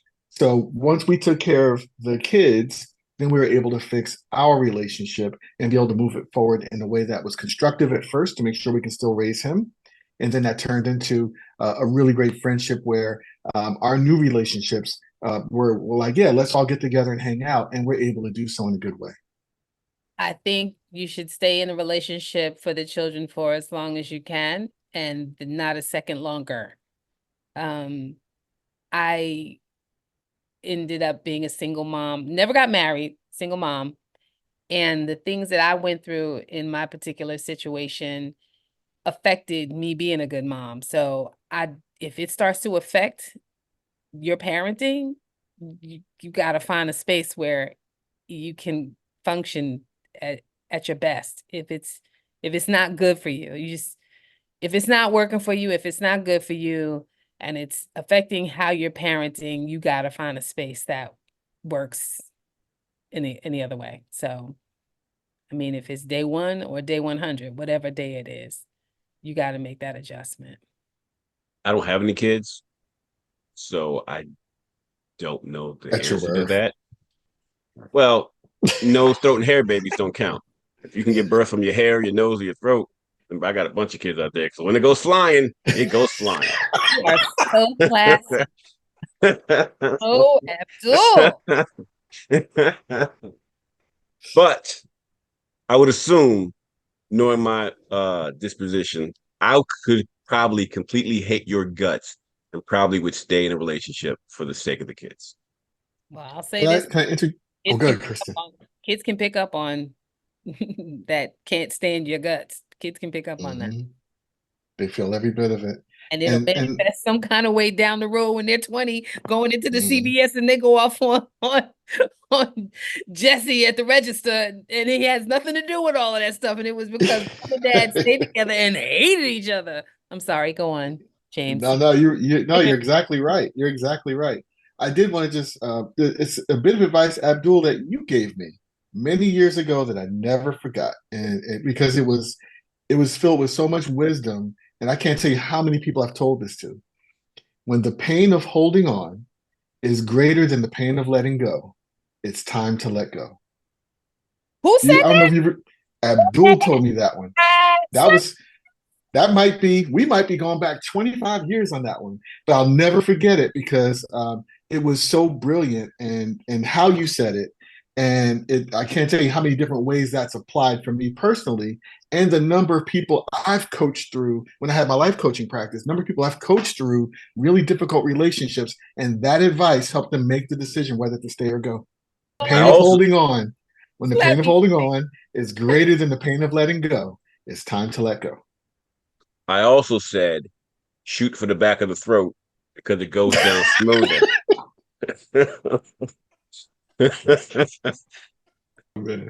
I'm a walking dichotomy, Kristen. Walking dichotomy. Yes, you are. So my next question is, and this is a general question, but it's also pertaining to Reesa Teesa in her relationship, thus what we have thus far in the 40 minutes that we've watched.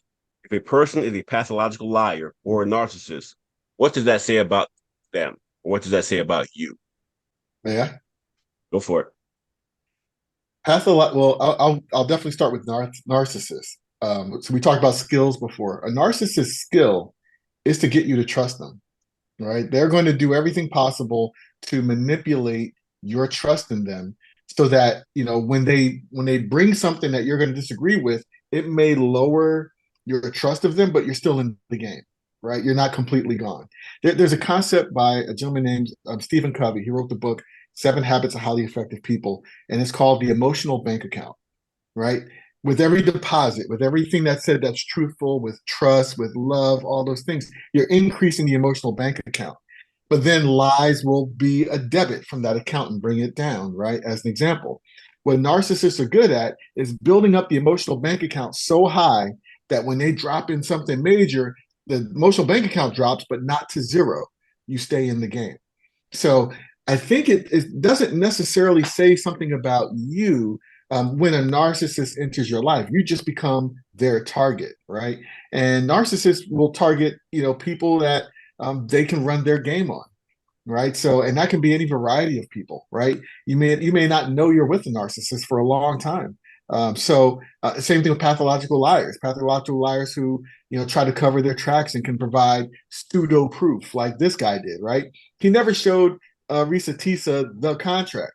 What he showed her was, oh, here's an inspection report. Here's periphery stuff that lends towards suggesting that, yeah, we have a contract. Never showed her the contract or the check, right? I mean, any deal, any real deal has a contract and a check. He didn't show her absolute proof. He showed her, pseudo proof. Here's some things that look like it, right? Narcissists are really good at that. They're really good at getting you to trust them. So I think having a narcissist in your life or pathological liar in your life, I don't think that says anything about you. However, once you know they're there, your response speaks volumes about who you are. That is it. That is so interesting too, because I was wondering while I was listening, because I did have a relationship with what I would consider a narcissist, not quite on Legion levels, but definitely a narcissist. And I do question, like, like I started by saying she should have asked, what was I thinking? What was on my mind? Where was my headspace?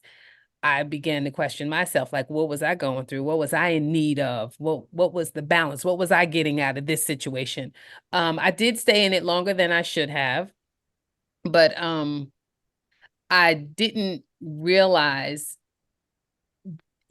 mine was a little more subtle. I didn't realize until after in retro, looking back, like, you know what? That's exactly what that was. That's what I was dealing with. That's what I was going through. But we have those words today, though, and we have the awareness of it today. So, you should be able to recognize it immediately, or at least before you go into a deep, long time relationship. I'm sorry. What was the question? What was the question? If a person is a pathological liar or a narcissist, what does that say about you? Yeah. James, what does that say about the person? I know that you said if they continue to stay in it, it says something about them, but what is it that it says? I have to go to the expert at this. I'm certainly no expert. But what I would say is, for some people, once they recognize that they're with a narcissist or a pathological liar, they're like, "I'm out," right? Because it's because they recognize the danger that they pose in their life. There are other people who are still getting benefits from it, and they're like, you know what? I know he's lying, but I like the lies, right? I like the drama of the situation. This is what I'm used to, or this is what I've been looking for, or because it took me so long to find a long-term relationship, I'm not going to kill it now. I'm just going to see it through because Right. the value of the relationship is higher than how I'm being treated, right? Just having the relationship, because it's what they always wanted, means more to them than how they're being treated day to day. So it speaks volume in terms of speaking volume. That's what it speaks may be different for each person, but it's unhealthy to be in a relationship with a narcissist, whether that be an overt narcissist or a covert narcissist. Like you mentioned, Kristen, some narcissists are very subtle with their narcissism, right? The covert narcissist. And I encourage everyone to look both of those up to understand the signs of when you're with someone like that. And a pathological liar, once you catch them in the lies, once you see how far they're willing to go, if you decide to still stay with them, then you're now you're knowingly and consciously Right. signing up for what comes next. Right. So the reasons may be different for why you would choose to stay, but choosing to stay is always a bad idea. Now, what I can share with you, Slappy, is didn't have all this verbiage, titles, and all that other good stuff at the time when I was in this narcissistic relationship. However, this is when I realized I'm good on love because I was still very much in love with him, but I knew this relationship wasn't good for me. So I stepped away and I was like, I'm going to have to just love him on my own from a distance because I can't stay in this anymore. It was really becoming an emotional roller coaster, up, down, in, out, left, right, plaid, polka dots, you name it. It was a mess. And I was like, I got to step away. But when I stepped away, I was still in love with him. I still loved him and still wanted what I knew I couldn't have but I stepped away. I had enough sense to say I gotta dip out on this one, which is why now I'm not necessarily looking for love. Let me just find like. Let me I'll tell find you, get Kristen, along. there you go. And I'll tell you, Kristen, it takes a different kind of strength to passionately love someone and choose to still step away from them. Yeah. That is something that a lot of people can't do, but Mhm. we all have to find that strength to be able to do it when that time comes. And Yeah. congratulations on being able to do that. That is hard, but also the right thing to do. That's Reesa's right. really strong. You see how big her back is? They were coming up with names. They were trying to come up with names for the Breakfast Club to not be offensive, but calling somebody big back. So I came up with a name. You ready? Mhm. What is it? Gotcha back. Got your back. Get Uh-oh. it? Got your back. Yeah. Gotcha back. It was so funny. There's no way to sexify or make cute big bag. It's just big bag. I would say if a person is a narcissist, if a person dates a narcissist or a pathological liar, they have some holes in their someplace in their emotional self, and they better figure out what those soft targets are because they'll get taken advantage of. Now, having heard the first four sections of this, what is the lesson you got from what we've heard thus far, James? I like my threes. I'll go with three. Number one, don't ignore red flags. Resolve them. And this is what I mean, right? You see a red flag, and typically you go, okay, because I see this red flag, but because of all these other factors, I'm just going to ignore it. Rather than ignore it, double click on it and try to resolve it. Is there a legitimate reason for what you're seeing, thinking, or feeling that you can then prove out? Or is it legitimate? Is this a legitimate red flag that you should be concerned about? So rather than ignore it, resolve the red flag one way or another. Get to the bottom of it. That's one. Number two, trust but verify. Right. So trust people. Of course, you want to trust the people you're in a relationship with, but verify that what you're being told, what's being said, is real. Buying a house is a significant endeavor. For most people, it is the largest purchase they'll ever make in their life. There's no big deal to say, can you show me the contract? I just want to give that a read. Right. So, again, there's no deal without a contract and a check. So ask them for the contract, ask to see the canceled check, make sure everything is in good order. Right. So, seeing an inspection report's one thing that tells you the house was inspected. That's great. Anyone can ask for an inspection, but the contract, that's what says the house is under contract. Ask for it. You have a right to, right? Especially if you're going to be involved in that. So I would say, those two things. And then again, the third thing, there is the love, the emotion of a relationship, right? How you feel. There is the structure of the relationship, how, the partnership, who's doing what when. And then there's the business of the relationship. How's money coming in? How's it going out? Who's responsible for paying for what and when?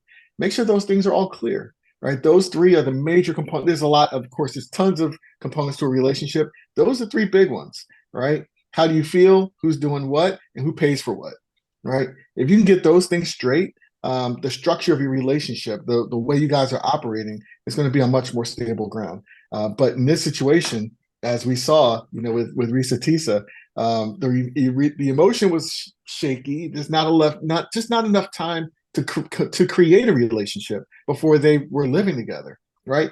The structure of the relationship. He took over who pays for what, and she valued that so highly, she ignored other things that were going on there, right? So that was interesting. That he was like, oh, I'll pay for all the bills, right? And I'll pay for these bills, and that for her was proof that things were moving in the right direction. But he was living in a studio apartment.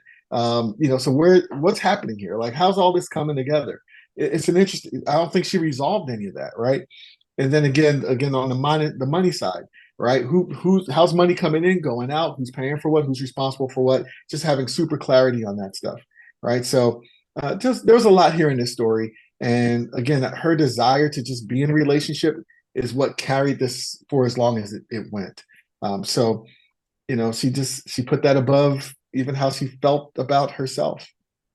I think the lesson is if something ain't right, something ain't right. That's just that. Now, I understand where you suggest getting verification, but like I listened to all 50 episodes and he did present some things which would make it appear he was crafty in some areas. So sometimes somebody can be crafty in presenting something that looks legitimate, and yet you still got this nagging feeling or suspicion or hunch. And I really feel like listen to that, trust it, no matter what your friends say, because your friends are going to give you crap advice. People are just going to give you, people can only give you the advice from where they are. But I've always said, if it doesn't feel right to you, if it doesn't feel right, then something ain't right. It ain't right. I like how you started off your lesson quoting Keith Sweat. Something, something, something, something just ain't right. It would be you, old head, to quote Keith Sweat. I got your older. Or as you knew him first, Keith Perspiration. As he got older, he became Sweat. But you were there through the whole time. Okay, so of corn. I will go through James and just give two lessons that I've gotten out of this. One, if you're running game or trying to run game, you can't complain if game gets ran on you. And she was so, in the way she told the story, she was so concerned about the finances and how she could benefit from the thing that she let a lot of stuff, quote unquote, red flags fly. Part two is be careful how you create narratives because they can come back to haunt you. Because subsequently, if you listen to this whole thing, I believe he is suing her for libel, for defamation of character. And even though she didn't say his name, it's like saying, hey, the person I married, and he didn't marry anybody but this one person, you know, that's no different to me. Relationships are difficult. They're hard to get into, even hard to get out of. And yeah, that's all I got for now. This has been Ignorance is Contagious. Please like, share, and subscribe. And until next time. Good night, everybody. The Rock is in the building. Facto.